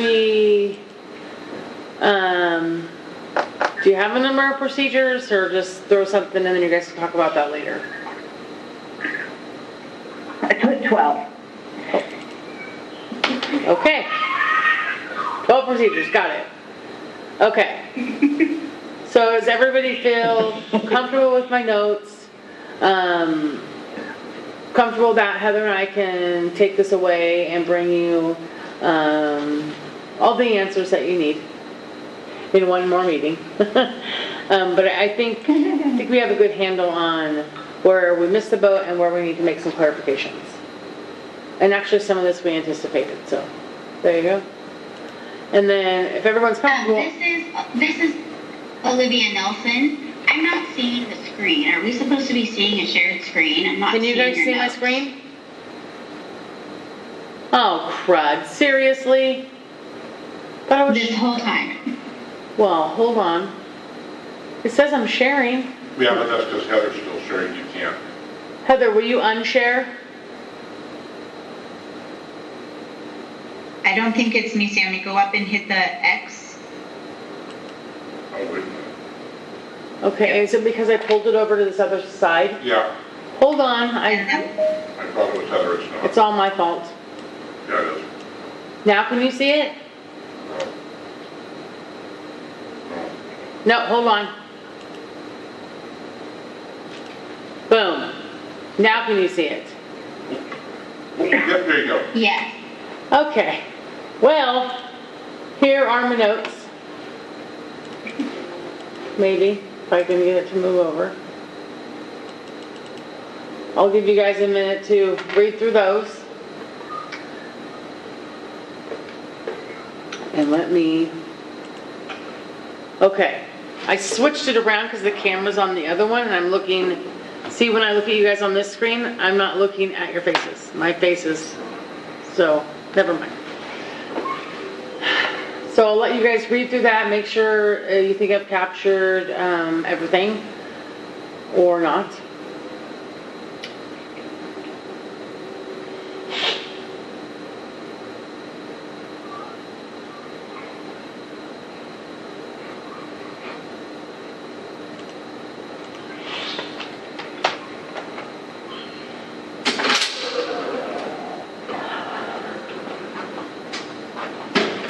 Is it okay? It's cold in here. All right. With that being said, I think we will move on.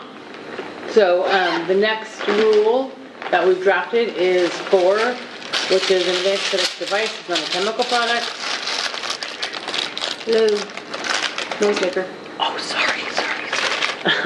And it's not a cosmetology device. This is an 817-1067, which we're going to talk about in a few minutes. Number 5, a certified advanced esthetician may only perform advanced non-ablative aesthetics procedures with an advanced aesthetic device registered with the U.S. FDA. So that would that, Heather, cover the law in 2970 that says they have to use it and that they, is it may? Yeah, they may adopt. So they don't have to adopt more rules by FDA, right? That's correct. And that would just be the CAE board, not the joint rep. So just reiterating what's already under the new section 2. May not use a device, blah, blah, blah. Okay, so you could create further rules about this if you want to. I don't know if you want to or not. So I'll keep going and you guys can ponder that. A certified advanced esthetician may only perform non-ablative procedures. A certified advanced esthetician may only perform advanced non-ablative aesthetic procedures on the hair and skin. So we're just kind of restating what is already in law, what we already know. Certified advanced esthetician may only perform non-ablative aesthetics procedures that are in modalities defined under definitions. Certified advanced esthetician responsible for determining if any services provided to clients would be prohibited by law. Services provided by a certified advanced esthetician that are prohibited, unsafe, dangerous, or causes harm may result in a violation of incompetence, negligence, or unprofessional conduct under 676, 612-2J, and under HLO rules. A certified advanced esthetician must maintain and provide HLO upon request for documentation that any advanced aesthetic device, this is where we might need your guys' help, device used to perform advanced and aesthetic procedures is registered with the FDA. And then what me and Heather talked about is, as far as like inspectors going out, what it might be helpful for practitioners and inspectors if you said what type of documentation is required, because at this point it's a free-for-all. It's whatever you might have bought off eBay, and it's something you printed off the internet. Is there specific documentation that each practitioner can have for each device? Or is that too complicated? Is there too many options?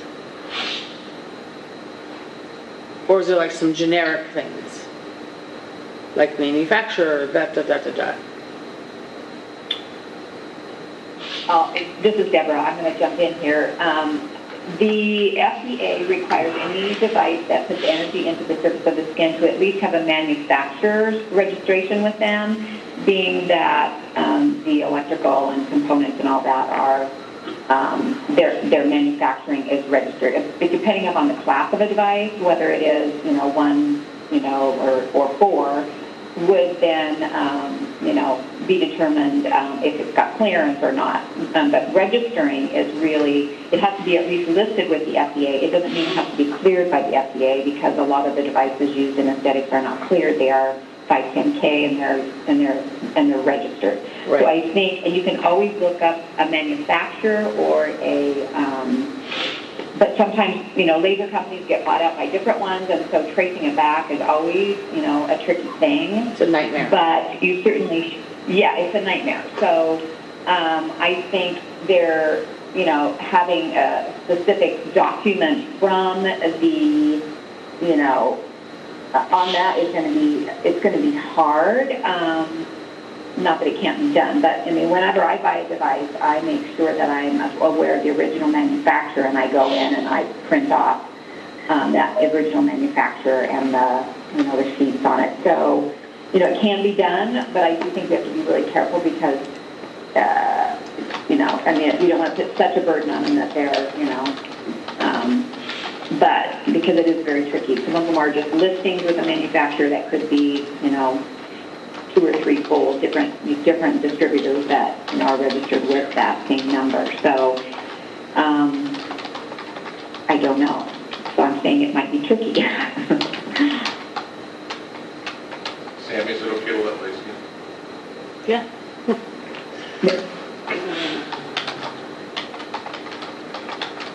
Okay. Well, we kind of knew that might be the case, but we can think about it and see if we can come up with something. I wanted to see if other regulatory bodies have anything. I didn't do any of that kind of research. But it may just have to be this and then leave it up to the...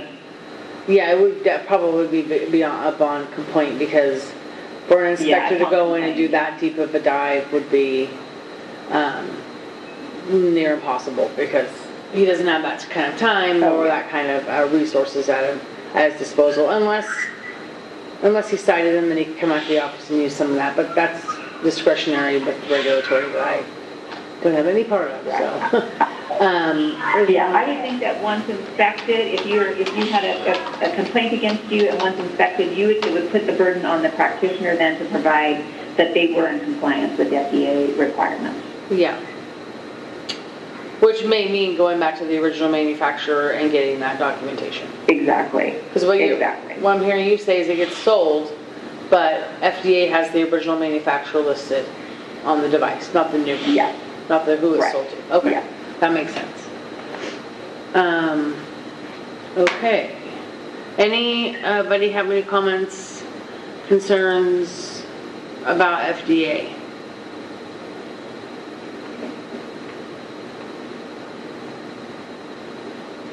Okay, moving on. I put this in here reluctantly. No, I'm sorry, this isn't cosmetology. I put continuing education requirements in here. I think you guys have covered, what you want to have extra education on, but it actually is under cause. Is there anything you want to add specifics under continuing education for advanced aesthetics? Anything? Yeah. Okay, I'm ready. What would that look like? What would the device look like, or what would the education look like? Do you want, so under you want device specific? So under CEUs, it says to maintain certification, a certified advanced esthetician must complete a minimum of 5 hours of CEs every year. The subject matter of the CEs must be related to advanced non-ablative aesthetics pursuant to 819-20-011-0100 and ORS 676-630. CEs may include the laws and rules, infection control, professional aesthetics, and business practices. So right now it's very broad. You can pretty much do anything related to advanced aesthetics for CEUs. You can put more specificity around it, like you must do 2 hours of devices, but I don't know if you want to do that.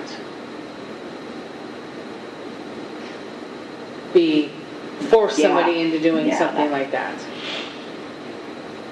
I mean, we could add may include laws and rules, infection control, professional aesthetics, and business practices, and use of devices. Well, laser safety audits are usually done every 2 years, and I think that doing a refresher laser safety would not be a bad. I mean, they do make some changes occasionally on ANSI regulations, and so I would say that, if or when updates or required, also do updated ANSI requirements. So, if you put it in CEUs, it's going to be mandatory if you put it. Or it could be a may.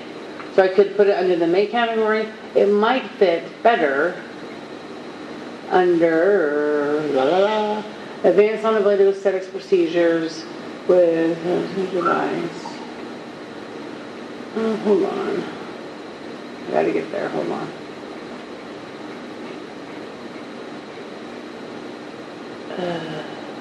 Use of an advanced device registered with the US FDA. No. Where's it at?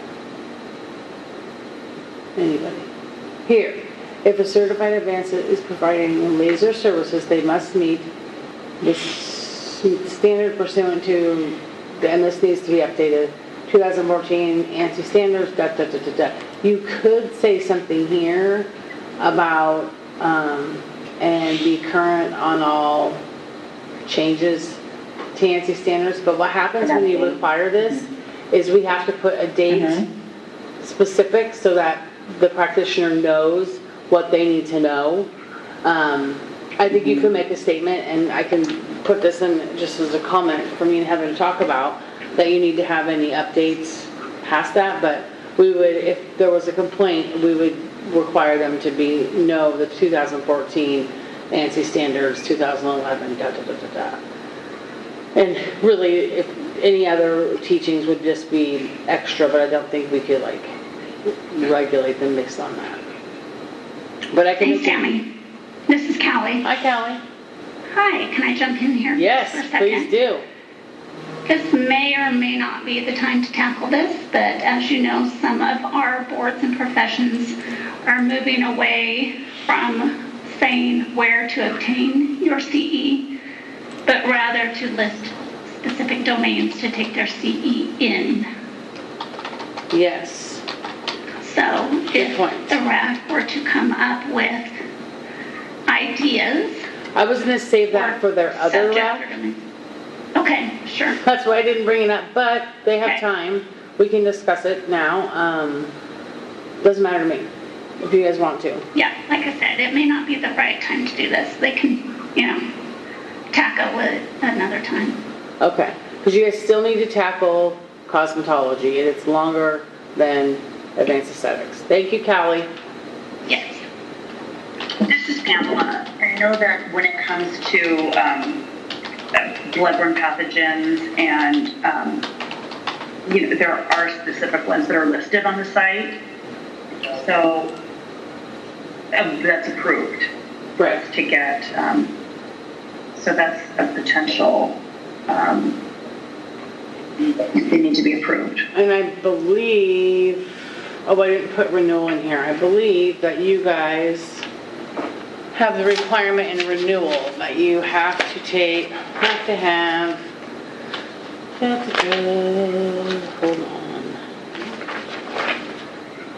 Renewal. Yes, a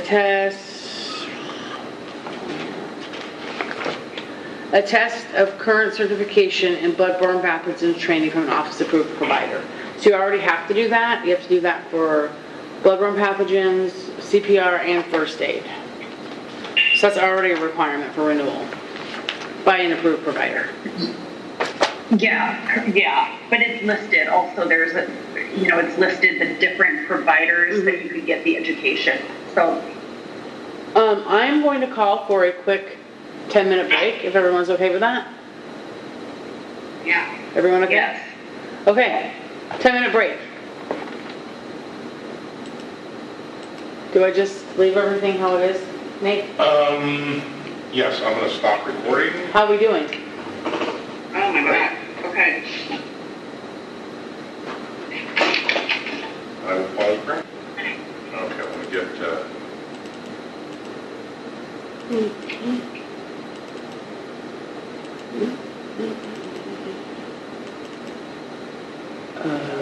you are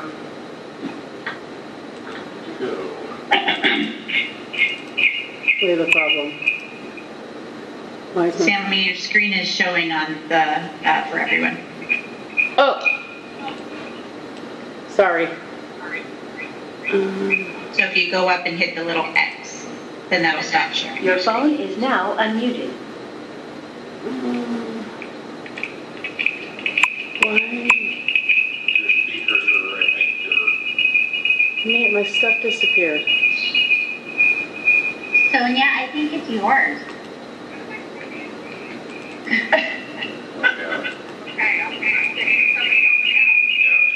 Shit. I took myself back off of mute because I'm hearing nobody. Do you have more than one device on? I think they're in break.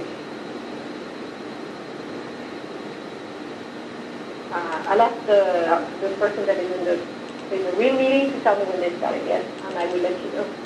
looks like she has cell phone Okay, thank and you. wireless. Better?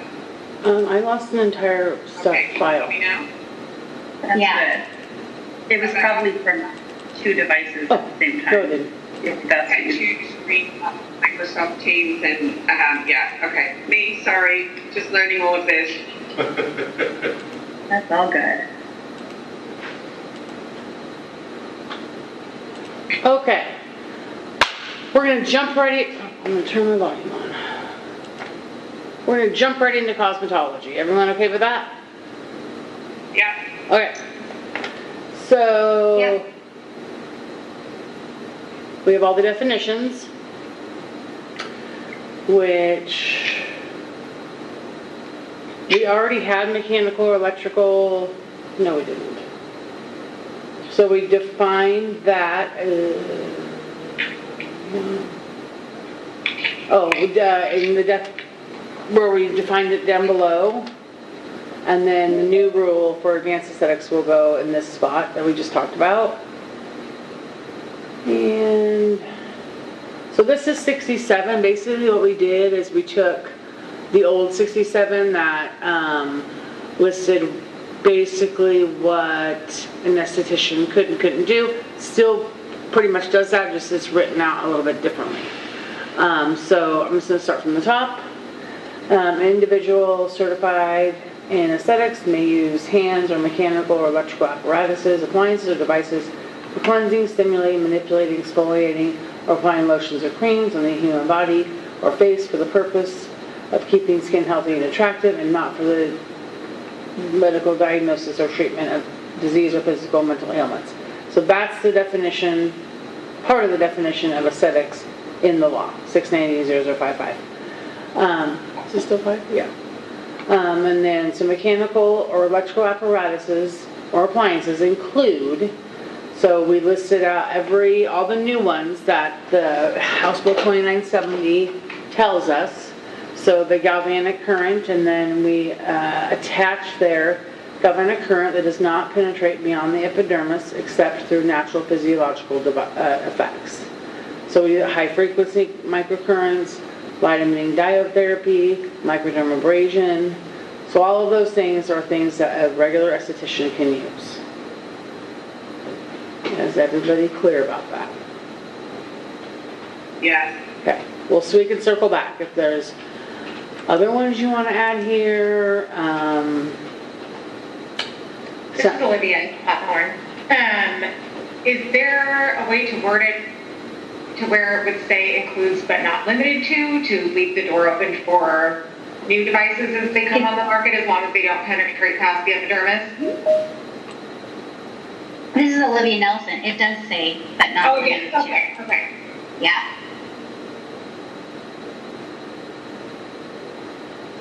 It does. Yeah. That's what is captured in the term cosmetology device.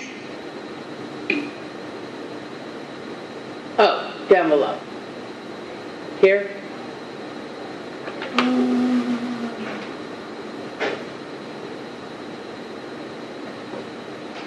I must have been missing it somewhere. It's under E. E. 2E. Oh, I'm sorry. I'm different lettering than you are. So it's under, yeah, no, it's not. It's right there. 2E. It says a cosmetology device. So a cosmetology device is included in the mechanical and electrical apparatuses and appliances. And then E is further defined as to what is a cosmetology device.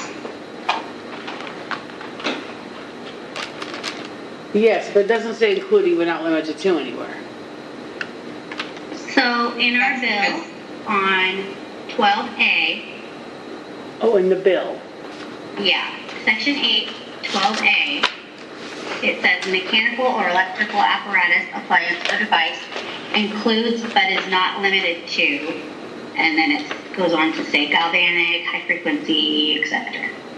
Right. That's why I brought it up because I remember reading it in there, but I wasn't seeing it on the screen. Yeah.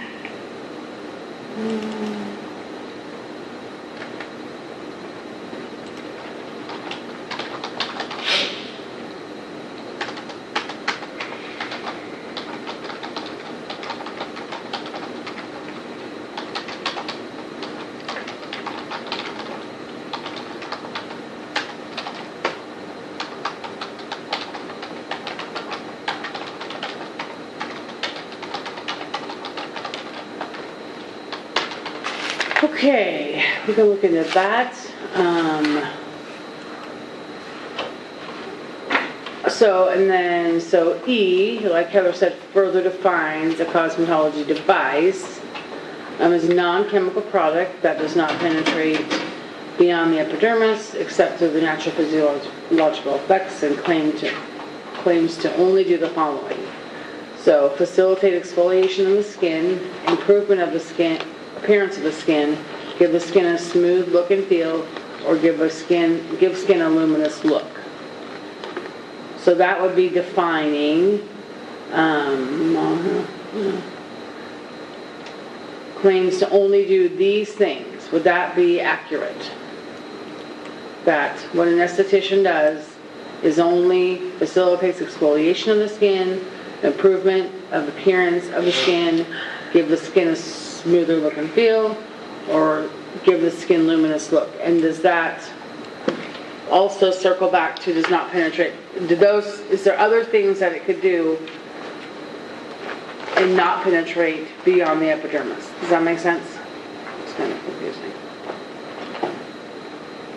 So is this it? Is this too broad? Is it broad enough, not broad enough?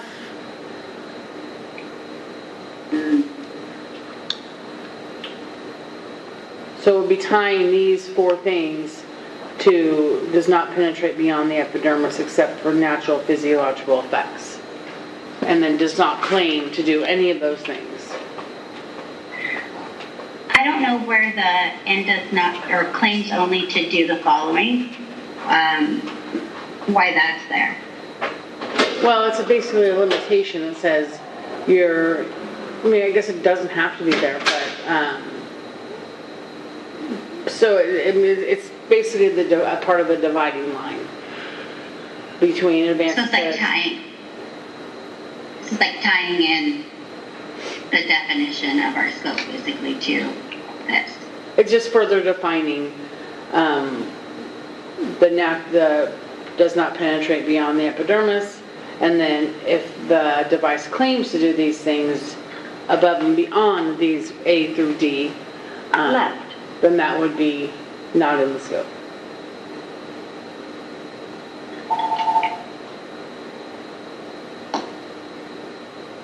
This is Pamela. I don't know, when I read these 4, I just feel like it's kind of limiting. Just Joy. I agree. I feel like this could be limiting. I'm having trouble thinking of exactly what it's limiting, but I do feel like it's limiting. Yeah, the language just seems very basic, and it Mute your phone, please. above it says, and claims only to do the following. Right. So that language seems extremely limiting to me. Yeah. I agree. I think we should, this is Olivia Nelson, I think we should remove the claims only to do the following, or change that. Mm-hmm. So would you want to claim only removes claims to the following and remove all of A through D, or just claims to the following? Just remove claims to the following. Mm-hmm. It's just, I think the word only in there is most probably needs to be changed, because that says that's only what you can do, and that makes it limiting. Are there things? Be another including but not limited to type of scenario where, it leaves the door. I don't know. I mean, what would else? On each device, every device is going to come with its own set of claims. What it does. What other things would it be doing that's not on the list?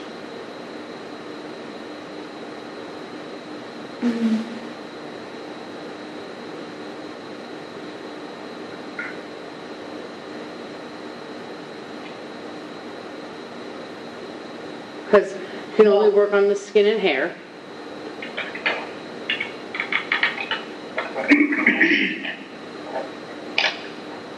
Is there things above and beyond facilitate exfoliation of the skin, improve the appearance, make it look smooth and look and feel and luminous? I think improvement of appearance would get you there for pretty much anything. Yeah. But I don't know for sure. I could be missing something. Also, it improves just, the general health of the skin, but I feel like it just sounds very limiting, and then it kind of gets into, how one markets themselves in their practice also. And if it could all be removed, that's what I would say, remove it all.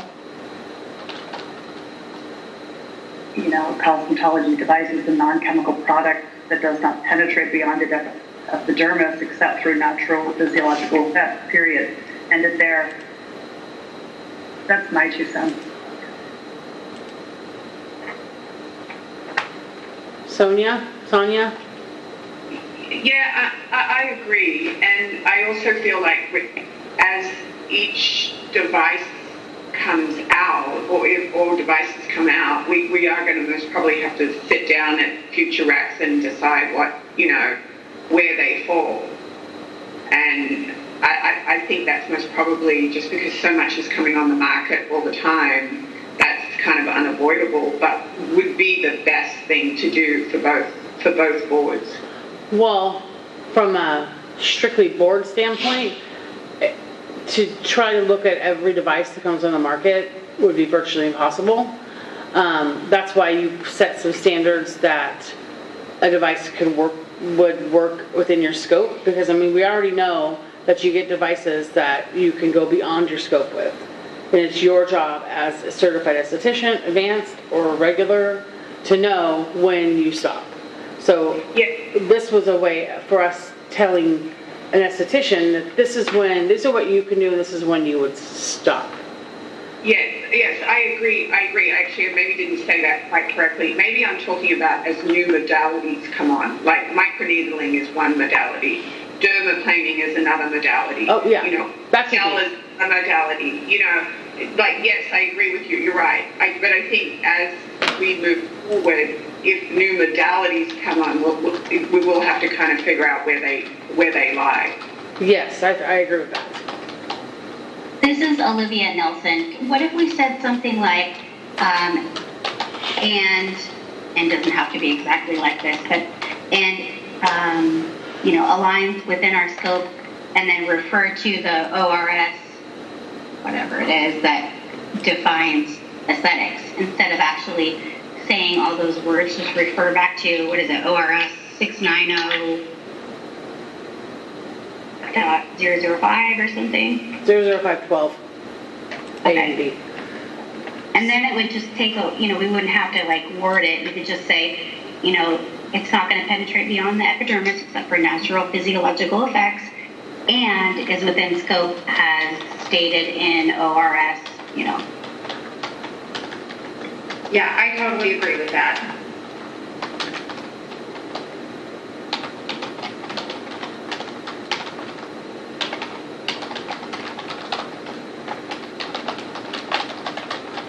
This is where the legislature has said that we need to define what a device is.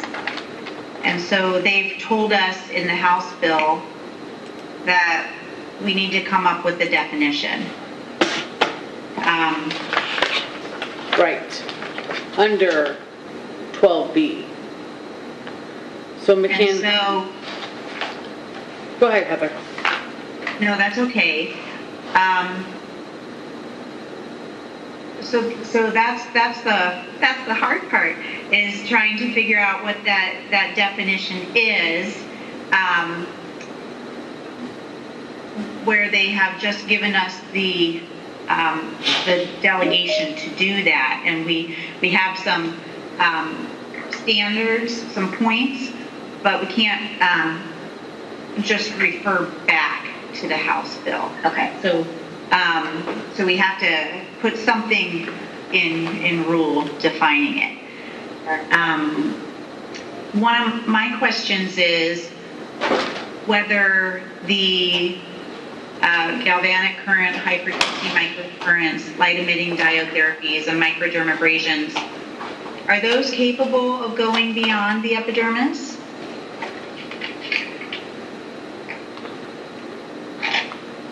Well, LED would, but that would fall into the physiological effects.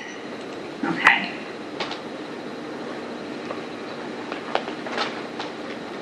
And so the instruments themselves,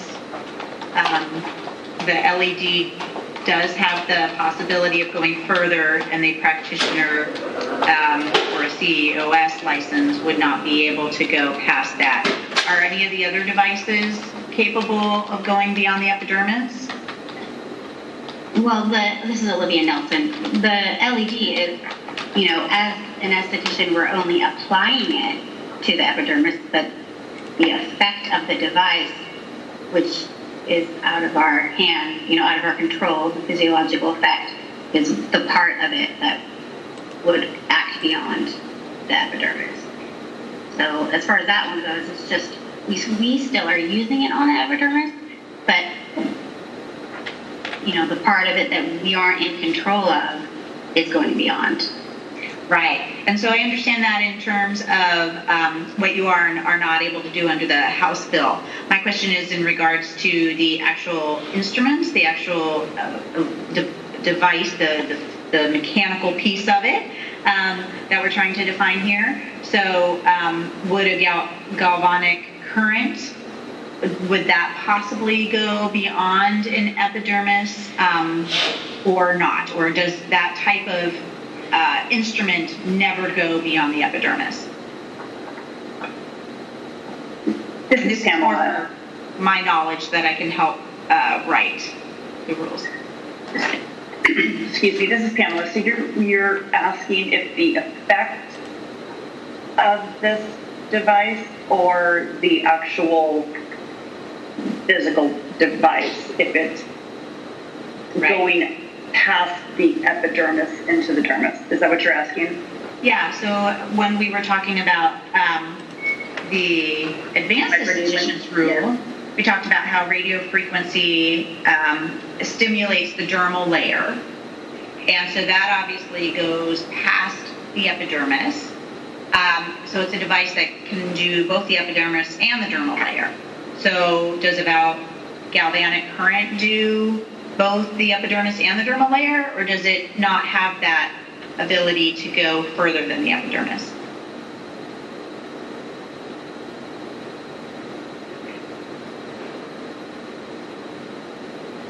Well,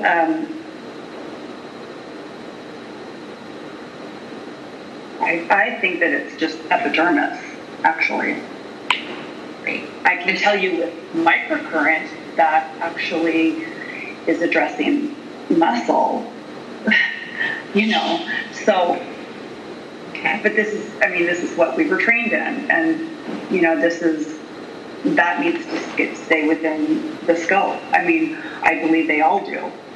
So this is the thing, there's the stimulation, we're touching the epidermis. There are reactions that occur underneath the skin, underneath the epidermis. Okay. So I think that's where there gets to be a lot of confusion and questioning about scope and whatnot. But physically, the actual device is only touching the epidermis. Okay. And I don't know if that makes it any more clear or more confusing. I'm sorry. You know what I mean? I do. And I'm just trying to get a feel for the devices in terms of would in case, depending on how the words need to be restructured, if it goes beyond the epidermis, like into the dermal layer, then an advanced certified esthetician we would want to have the device include these types of things that then go beyond the epidermis within past that aspect. And so that's why I'm trying to get a sense of whether the device itself limits how deep it goes, or whether it's the person who's using the device that limits how deep it goes. Again, here I think it's well, honestly, like if you're talking about a microcurrent device that deals with the skin, all of the tissue, and muscle. Okay. So, and that would be like even in advanced aesthetics, we don't do anything in the muscle. However, this is something that we are trained on this with it as estheticians. Okay. I think that helps answers my question. It sounds like that it's the practitioner who is using the instrument that gets sets the level, or I'm sure I'm not using the correct wording here, but determines the depth of penetration. Yeah. Great. Yeah. If that makes sense. Okay. Thanks. So back to this. And so, like Heather said, under 690.005.12 in the bill, B, it says mechanical, electrical apparatus, appliance, or device does not include a laser, intense pulse light, or a device that the term is defined by the Board of Cosmetology by rule in collaboration with the Board of Advanced Aesthetics. So it's telling us we need to have a rule which defines device. And it can't just be circular back to what the definition under 12A is. It needs to be more, what the legislature says it needs to be more than just that. This is Sonia again, and I'm just wondering, would it be helpful to kind of like define what we know isn't and why that isn't, so that we can maybe come back around? Like, we know ultrasound is not in our scope. We know radio frequency is not in our scope. And why is that? Do you know what I mean? Like, maybe we have to kind of attack it from a different angle.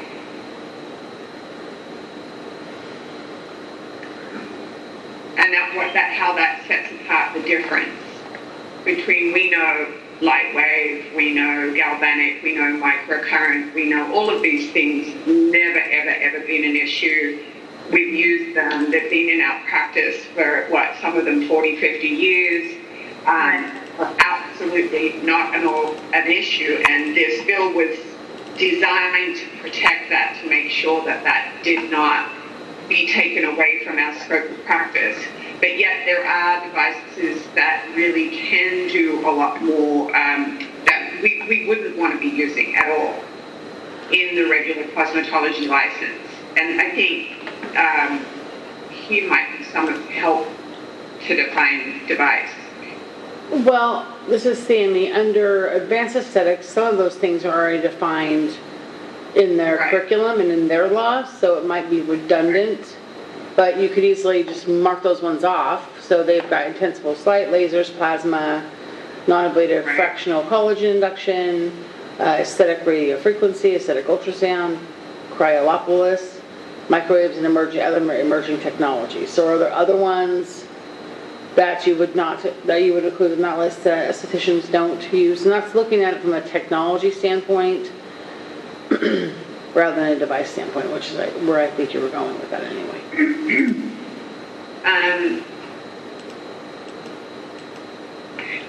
These devices target, and there's a lot of them are using heat or different things to target into the dermis, and different targeting deep specifically to get the response.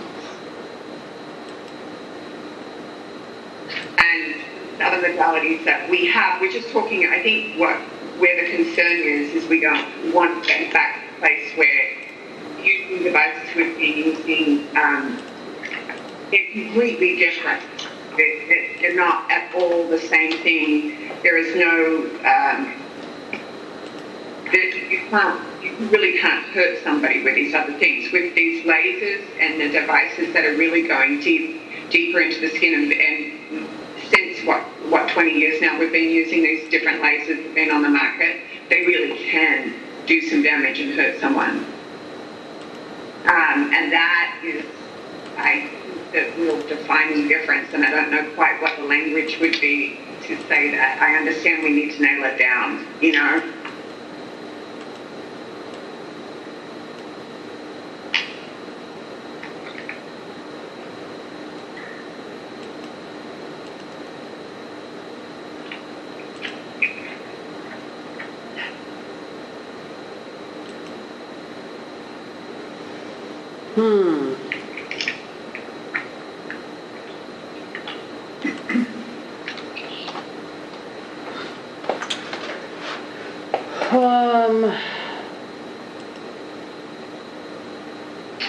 So,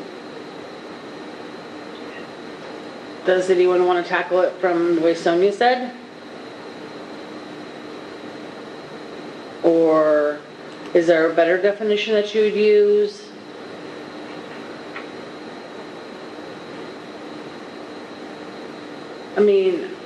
I guess, is there other modalities or technologies that a basic esthetician is using that do things other than A through D in terms of devices? Sammy, this is Olivia Nelson. I think Deborah is trying to say something and it's muted, but she said she's not on mute. She is muted. Can I unmute her? Who's she saying muted? What? Deborah. Yes, I can. I can't unmute her. Can you? She's muted. It's a big cross. Whose name is it? I can't. It's the phone number, 503-851.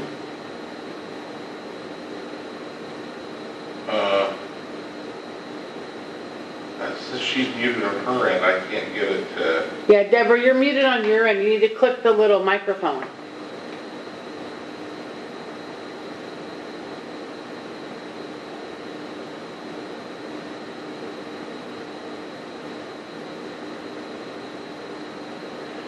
Yeah, it's not us. Hey, Sammy, this is April. If she presses *6 on her phone, that should unmute her. Hopefully. Deborah, push *6 on your phone and that should unmute you. There we go. Thanks, April. No problem. Okay, go ahead, Deborah.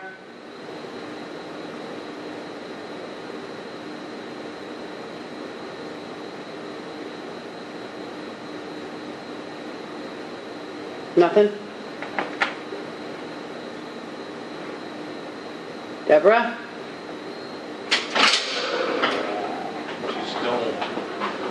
She's unmuted now. Yeah, I don't know what the deal is. Okay, are we good? Oh, there we go. We can hear you now. Yay. Sorry about that. Oh my goodness. Sorry, I'm like talking to the phone for 20 minutes and nothing. So I understand where there's some disconnect here, and I think this is where we're going to get into issues, is that we are looking at, is the device itself, is it the target of what the device goes to? Is it the actual instrument where the device goes to? Is it the intended purpose of where the device goes to? And I think that we've got a whole different realm of devices that do different things. That you can use an ultrasound device that is very, very superficial, and it would be considered, more for just increased product penetration in aesthetics that is very harmless. You can use a radiofrequency device that works on epidermal and causing micro injuries that would be considered still then within definition now of our scope to be under a standard aesthetics practice. So we're talking about energies here rather than treatment, so I'm feeling like I disagree with some of the statements made here, and I think that a definition of a device should be for skin rejuvenation, and not for medical, and maybe, prohibited for rejuvenation within, for beautification and rejuvenation versus, limiting, because rejuvenation really takes everything. Personally, that's my, but I don't think I know that there are radiofrequency devices that are, much more aggressive, but you're talking about an energy, and we are limiting our scope of practice if we say a modality of energy is not in the scope of practice, because I think it can be in both. Is an energy and a technology the same thing or no?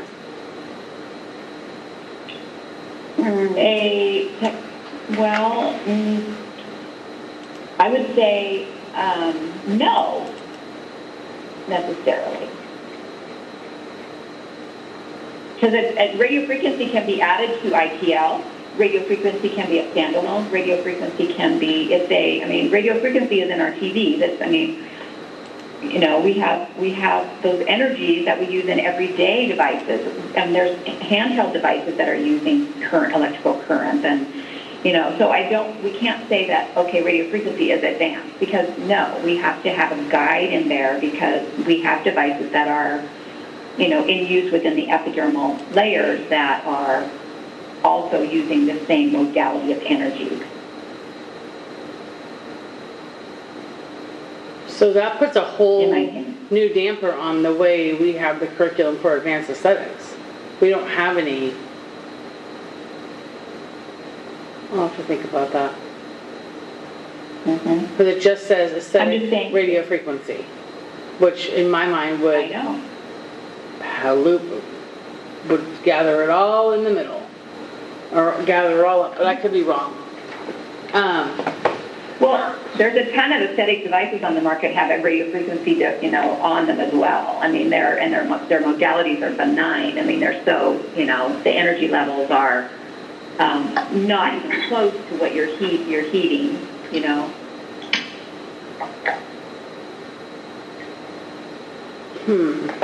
Do I think they work? Not really, but, because the goal is to reach the dermal and heat dermis. But you're doing, if we're saying that the instrument itself doesn't act, it acts on the surface of the skin, then the physiological effect then would be to, produce collagen. So, it's going to be very difficult to say, are we using the instrument in the dermis or are we using it on the surface of the skin?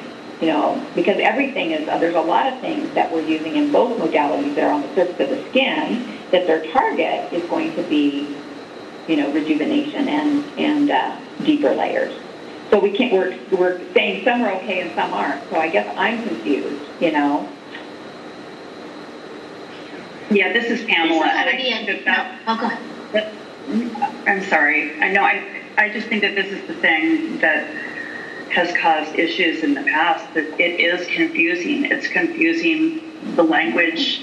The whole thing makes it confusing. As an advanced esthetician, as a master esthetician, it doesn't matter. It's confusing, and that's why it needs to be cleared up. And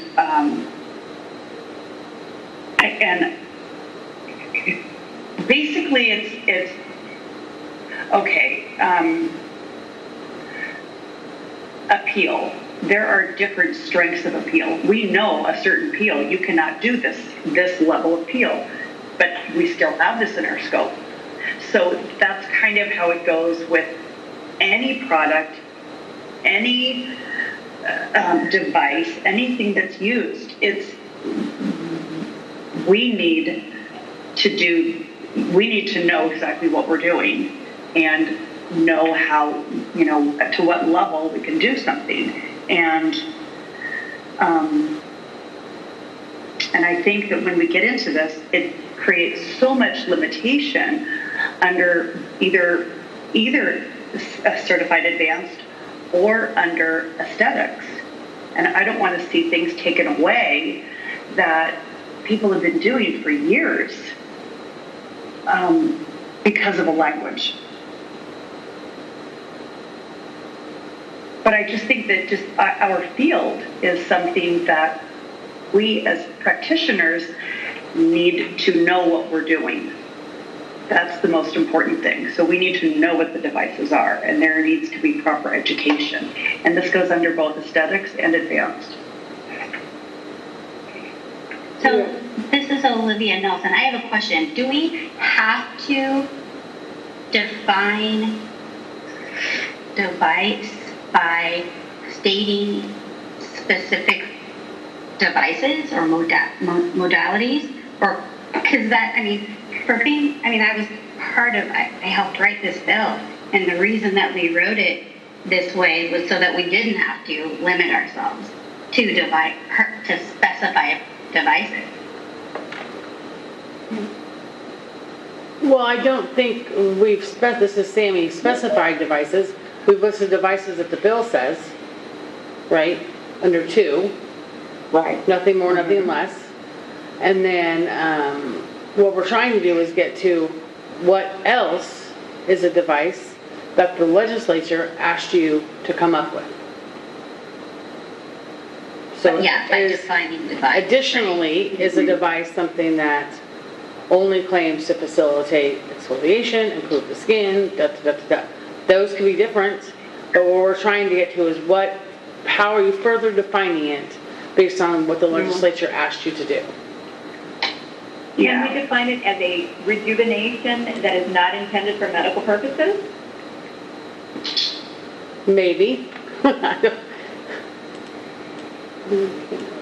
I like that. Rejuvenation is, pretty broad, and we're not claiming to use medical devices. And the certified advanced have an exception or exemption to be not charged with practicing medicine by using a medical device. So I would certainly think that then that would, because that gives them the exemption, and we do not have that. And so as a standard,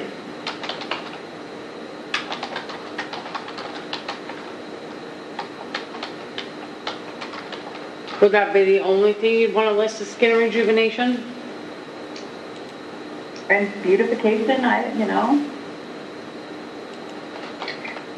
everything rejuvenates, right? I mean, am I correct in saying that, everything is for rejuvenation? That's what we do. Right. And I would also state, this is Pamela, I would say for improving the health of the skin. We can't, can we? We can't, oh, well. Using the word health might be tricky. Okay. Healthy and attractive in the statute, Okay. I think. Hold on. And then I would also say, this is Pamela again, I would also say to remove in, what is that, 3I?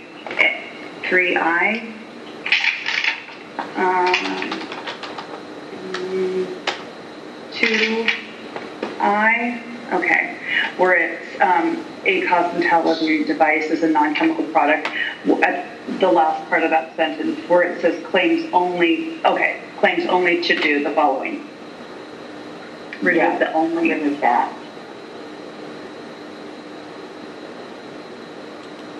Yeah, I agree with that. Yeah, me too. And the A, B, C, D, that could be included, but rejuvenation, it could say the following, claims to do the following, and I don't know, it's not limited to, but I don't know. And including? And including, yeah.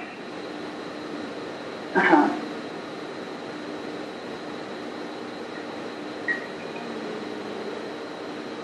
So the word health, that's something that can't be used, you're saying? Health is in the definition of aesthetics. Keeping the skin and human body or face healthy and attractive. Oh, okay. Well, then I would love to see that. Okay, I added it here. That elevates the profession, I think, when you can put that down. So health would not be considered a medical? Well, you just wrap it around. You say that, you could say that, and then wrap around, and not for medical diagnosis, treatment of disease. Right. Okay. Well, I think we'll have to go back and analyze. Check on it. And including 2. Okay. Okay. So Heather, do you think you have enough here? I think I have enough here. Do you have other questions?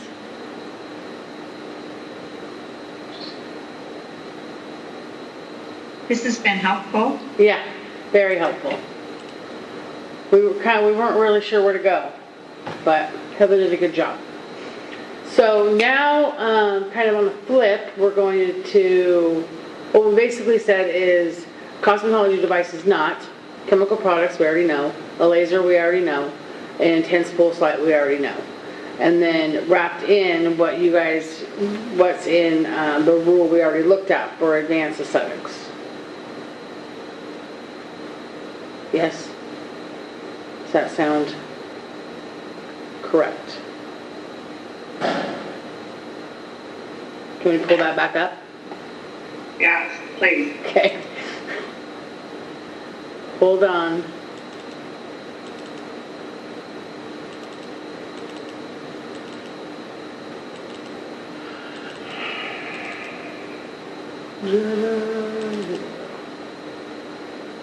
Okay.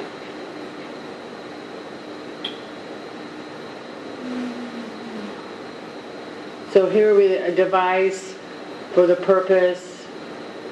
So it would be this. This would go back to, we're going to work on the product that has the capability of penetrating beyond the dermis. But that's where that circles back to. Which still needs some work. This is Sonia. Can we say instead of capability of targeting, maybe? I mean, isn't that the purpose? You want to target beyond the epidermis with some of these modalities?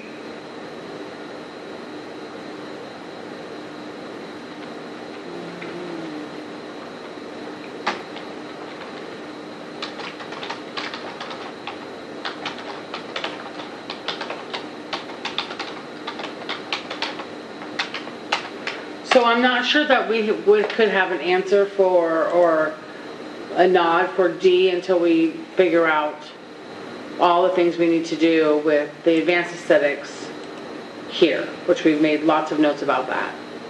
Right. Okay, so we'll circle back. So what basically is going to happen is we're going to take this all away, and me and Heather are going to work on new language and bring it back to you on the next meeting date, which I'm supposed to set out separate so I didn't lose it. I think it's September 15th. Yeah, I lost it. September 15th, I think, but we'll... Sammy, can I ask a clarifying question? Please do. Sonia, is it correct that the other devices can also target beyond the epidermis? It's just that they're not used for that, right? So, okay. So, I'm wondering whether a new device comes on, it could be used within the epidermis, it could target the dermal, it could target muscle or something else, but it sounds like what practitioners are saying is that it comes down to limiting what you do use that instrument for. Not necessarily that instrument by instrument, they would either be used solely for the epidermis or solely for the dermal, but that's more the practitioner side. Isn't that correct? Yes, yes. I believe this is what, this is the difference. Yeah. Okay. Thanks. I just wanted to make sure I was understanding that when you went back to the capability word. Thanks for helping me understand that. Okay, so like I said, I don't think we can really get a nod on D until we work out some of the issues with the other document, which with the capable and all those other things we talked about. So 3 is just stating, so this is natural physiological effects means produced by or follows immediately from a person's normal biological functioning. How do you feel about that definition? Or do you think it shouldn't be defined? Or... Will you pull that up again so we can read it? Okay. Oh, yeah, it's number 3. Am I not sharing? Hold on. You said advanced? Oh, I see. Thank you.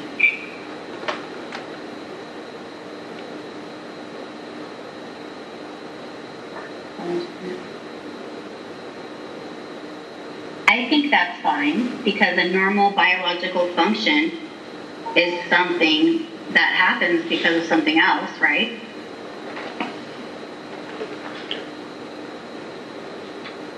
Yeah, we're not altering what the body's doing once we stimulate. Say we're stimulating collagen by massaging. We're not changing anything other than a natural response.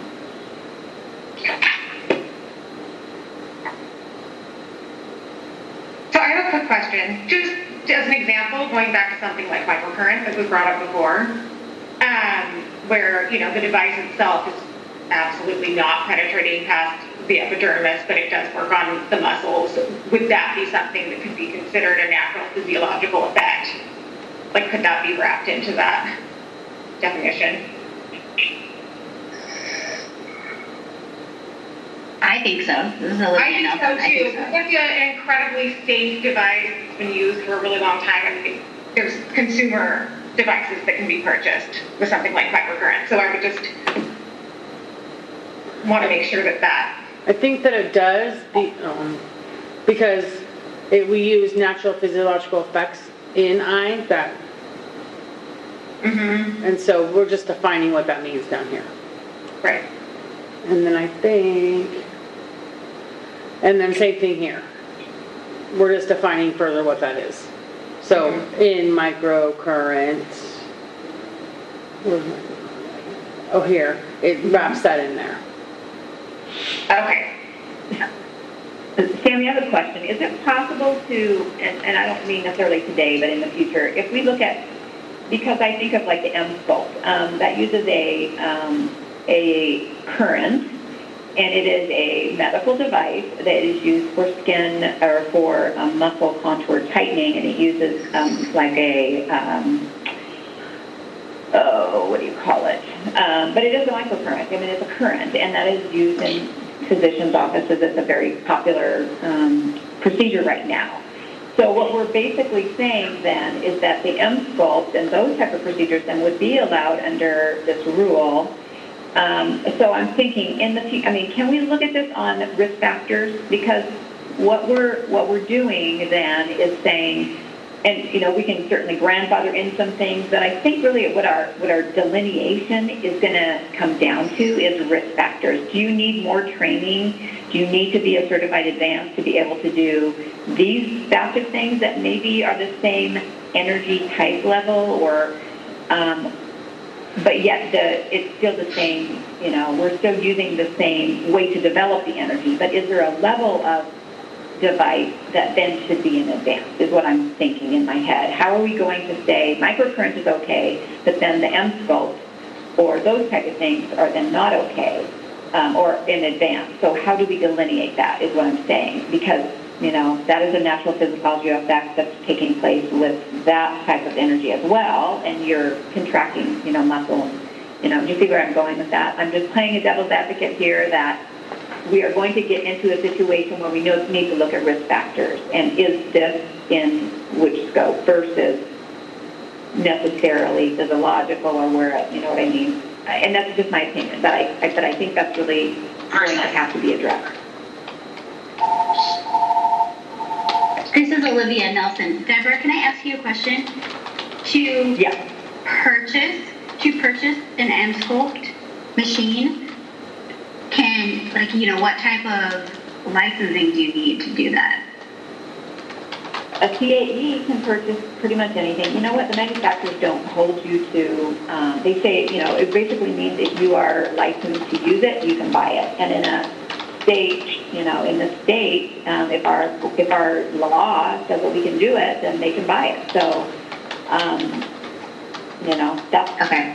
And they're not very particular about necessarily who they sell to. They want to make a sale, and putting that on a manufacturer or on a practitioner is pretty tough. And I'm not saying that's a dangerous device. I don't do it, but I do know the energies and all of that are pretty, you know, you just uses some, you know, pretty intense energies compared to what a microcurrent would be. But we're using that same, you know, philosophy of thought here as we're looking at devices. I personally think that it needs to have risk factors attached to it. If we can do that, I don't know. But I'm thinking like with radio frequency, there are some benign, you know, over-the-counter devices that use that energy. So eliminating that is, you know, is silly.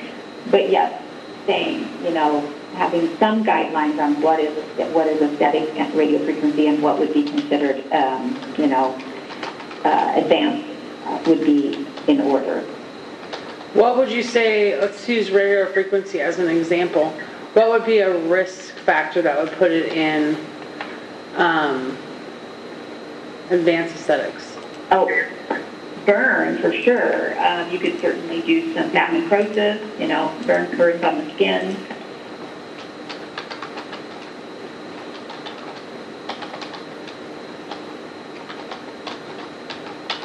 But you can do that with perm lotion, and you know, you can, and you know, I mean, there's risk factors to everything, but you know. Are there radio frequency? Well, and this has. I'm thinking about the tie back when we talk about a device that has the capability of doing all of these things, but an advanced esthetician only does this much of it. Would that be the case in these risk factors where you would have a device that has the capability of burning the skin, but an esthetician knows, or advanced esthetician knows that you don't go that far and that's not in their scope? And then how does that correlate with what we talked about before? I'm not sure. Yeah. Like, I'm not sure. Because, okay, so if you're using a radio frequency device that's on a beauty device, basically that just has to have a manufacturer's listing. It's not it's putting energy in, but it's below the wattage, whatever, that would be considered an over-the-counter type of beauty device.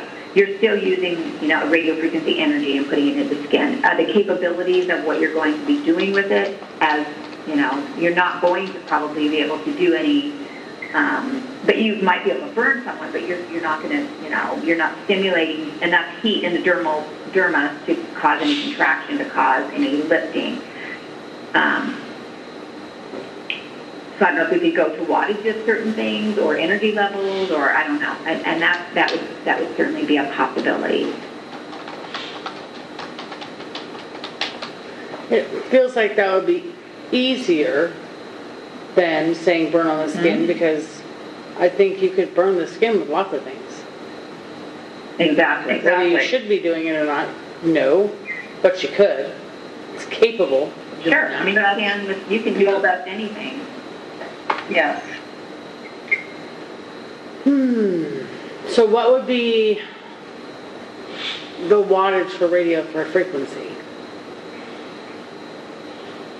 No, I would have to pull up my machine list and see. But one of the things that we might look at is going to some of the aesthetic devices and looking at their capabilities. They're all pretty similar. The ones that are just in the beauty industry market, that are not registered as medical.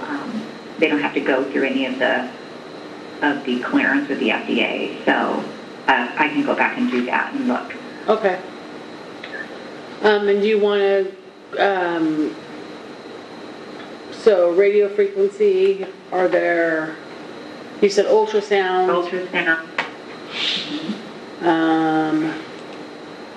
Do you think the list that's in advanced aesthetics would be a good start? Like if I email you that? Sure. Okay, that might be a good starting place anyway. And then you can send that to me via email. Deborah has a task. And if anybody else wants to do some looking around, you can. Yeah. Or you have things, anytime you have something you want to send, you just send it to me or April, and then we'll package it and get it out to the group before the next meeting. So that's how that works. Okay. Good. Deborah, this is Pamela. What is the M-sculpt? Is that a... The M-sculpt is... It's, they have the, it uses current, and I think I thought it was like microwave, and that maybe it's not, but it's like a TENS unit on steroids, and they contract the muscle to then, give you lifting and tightening effects. They have the M-lift, the M-sculpt, and now there's all kinds of different ones coming on the market that are like that. So is that then in the scope of a standard, or is that in a, and like the cryolipolysis devices, there are cryo hammers that claim to be doing, so we're, saying a modality versus a energy level and all of those things, or I just feel like we're limiting the standard aesthetics to not using energies when in fact that's not fair. Like even the fiberglass pen, that's high frequency, Well, and that was another thing that I wanted to state, or that I wanted to make notice of. Under, where is it?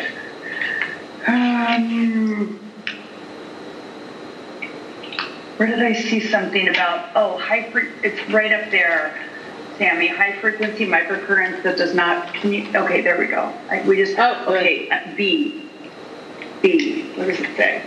High-frequency microcurrents, those are actually two different things. So high-frequency devices, that's one thing. Microcurrent is a different thing. Well, so it's combined there. The legislature didn't put a comma in between. Yeah. Correct. So, Okay. they're attached. A typo error. So that stays. That stays like that? Because that's not part of what we're doing. Well, we'll write it down. Okay. Okay. I can give you no answer today. Maybe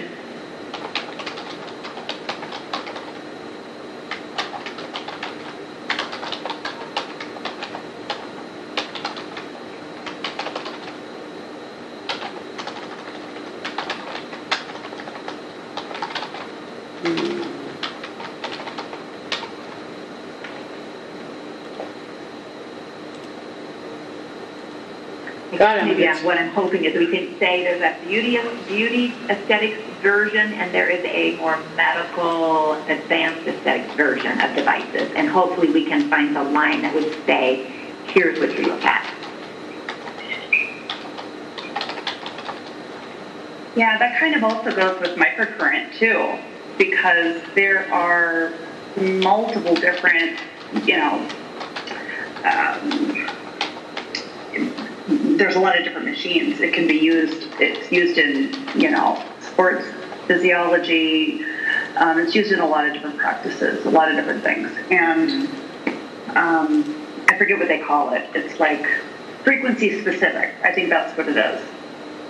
Sure. So it's up to the practitioner, that machine would be a great machine to use. You just dial in what your, what the frequency is that's within our scope. That would be the same kind of thing that we were saying about when it comes to microneedling. There is a physical device, and we have the control of the depth of penetration. Yeah. And I think that as estheticians, as advanced, we need to be able to exercise that. That's what we became educated on. Mm-hmm. Okay, well, I think let's just finish up these last few items. And, why?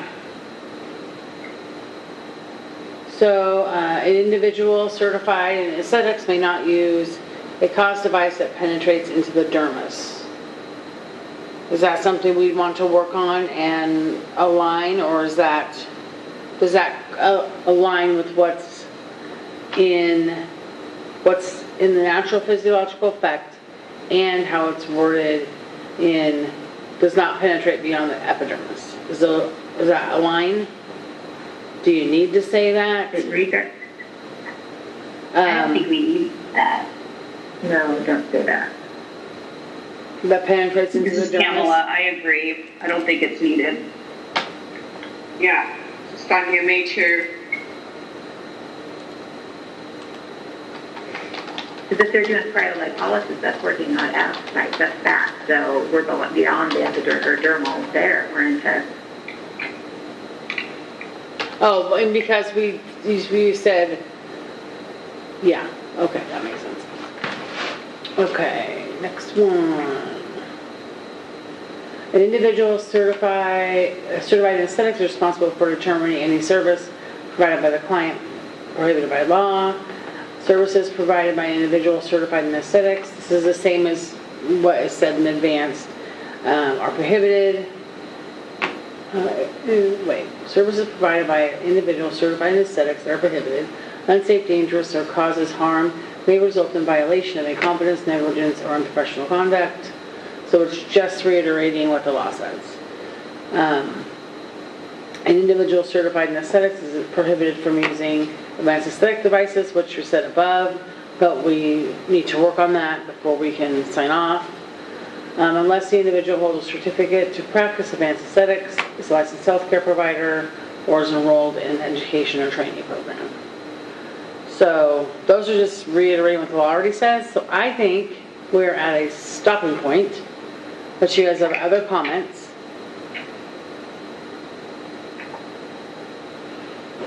And then if everyone's okay with that, then I would call for public comment, and then we would hang up, and we will walk away and work on this and get it sent out to you guys as soon as possible for the next meeting. How does everyone feel about that? Sonia, great. Same. Pamela? I feel good about that. Deborah? Yeah. Olivia Nelson? Yep, sounds good. Olivia Hawthorne? Yes. Lacey?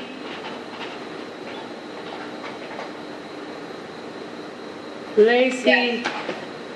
Okay, Yes. okay. Hold on, I gotta find my paper. Okay, where's my paper? Oh, I can't.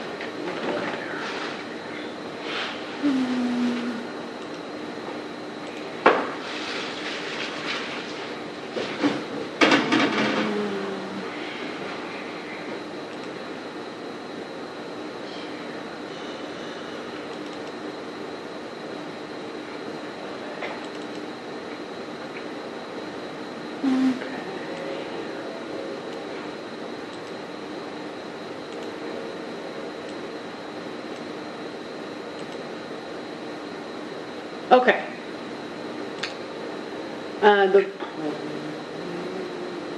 At this time, the Board of Cosmetology and Board of Certified Advanced Estheticians Rules Advisory Committee will hear public and interested parties' feedback. Members of the public, please wait until you have been recognized. Once recognized, please state your name and affiliation to the board for the record. Is there anybody on the phone who would like to comment? This is Ellen Knowledge. Can I comment? Yes. Hold on, let me make sure they can hear you. Okay, talk now, Helene. Okay, it's Ellen Knowledge, and I just, I was very involved in writing this bill, or not writing it, but, helping write the bill.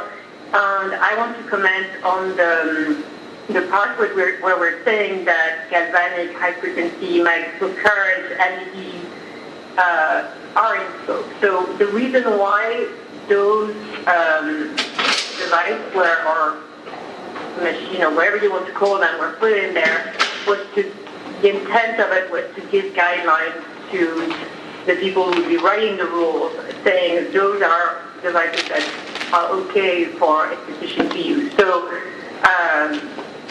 whether you analyze plans over what they're doing, this is kind of what was the intent of those, to give you guidelines in the future when there's a new device coming out. Okay, is it within the epidermis? Does it have physiological effect? Can we use this? Is it comparable to those examples that the legislators gave us, so we could decide, okay, yes or no, it should be in scope or not? So I don't know if I was clear, but that was my comment. Thank you, Helene. You're welcome. Is there anyone else? Cynthia Mendoza. Okay, go ahead, Cynthia.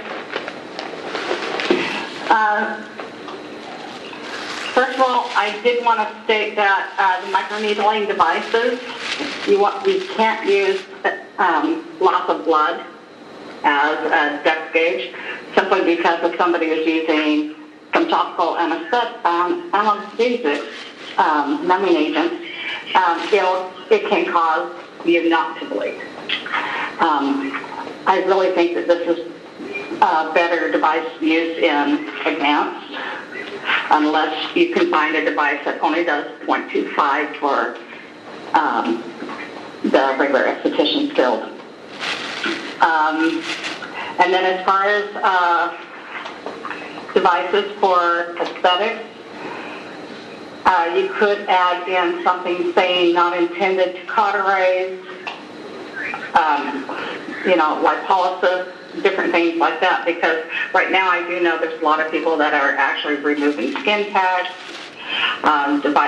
different things on the face, cauterizing capillaries with high-frequency machines. So unfortunately, just saying that you can use high-frequency leaves it very vague if you don't put in there that they can't cauterize.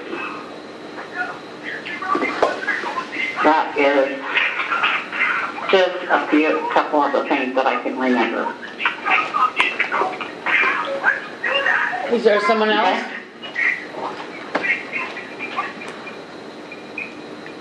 Next.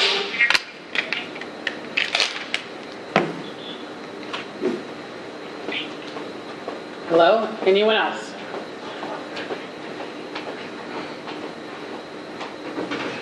Hearing none. The Board of Cosmetology and Board of Certified Advanced Estheticians Rules Advisory Committee meeting is adjourned at 12:24 p.m. Thanks, guys. Good work today.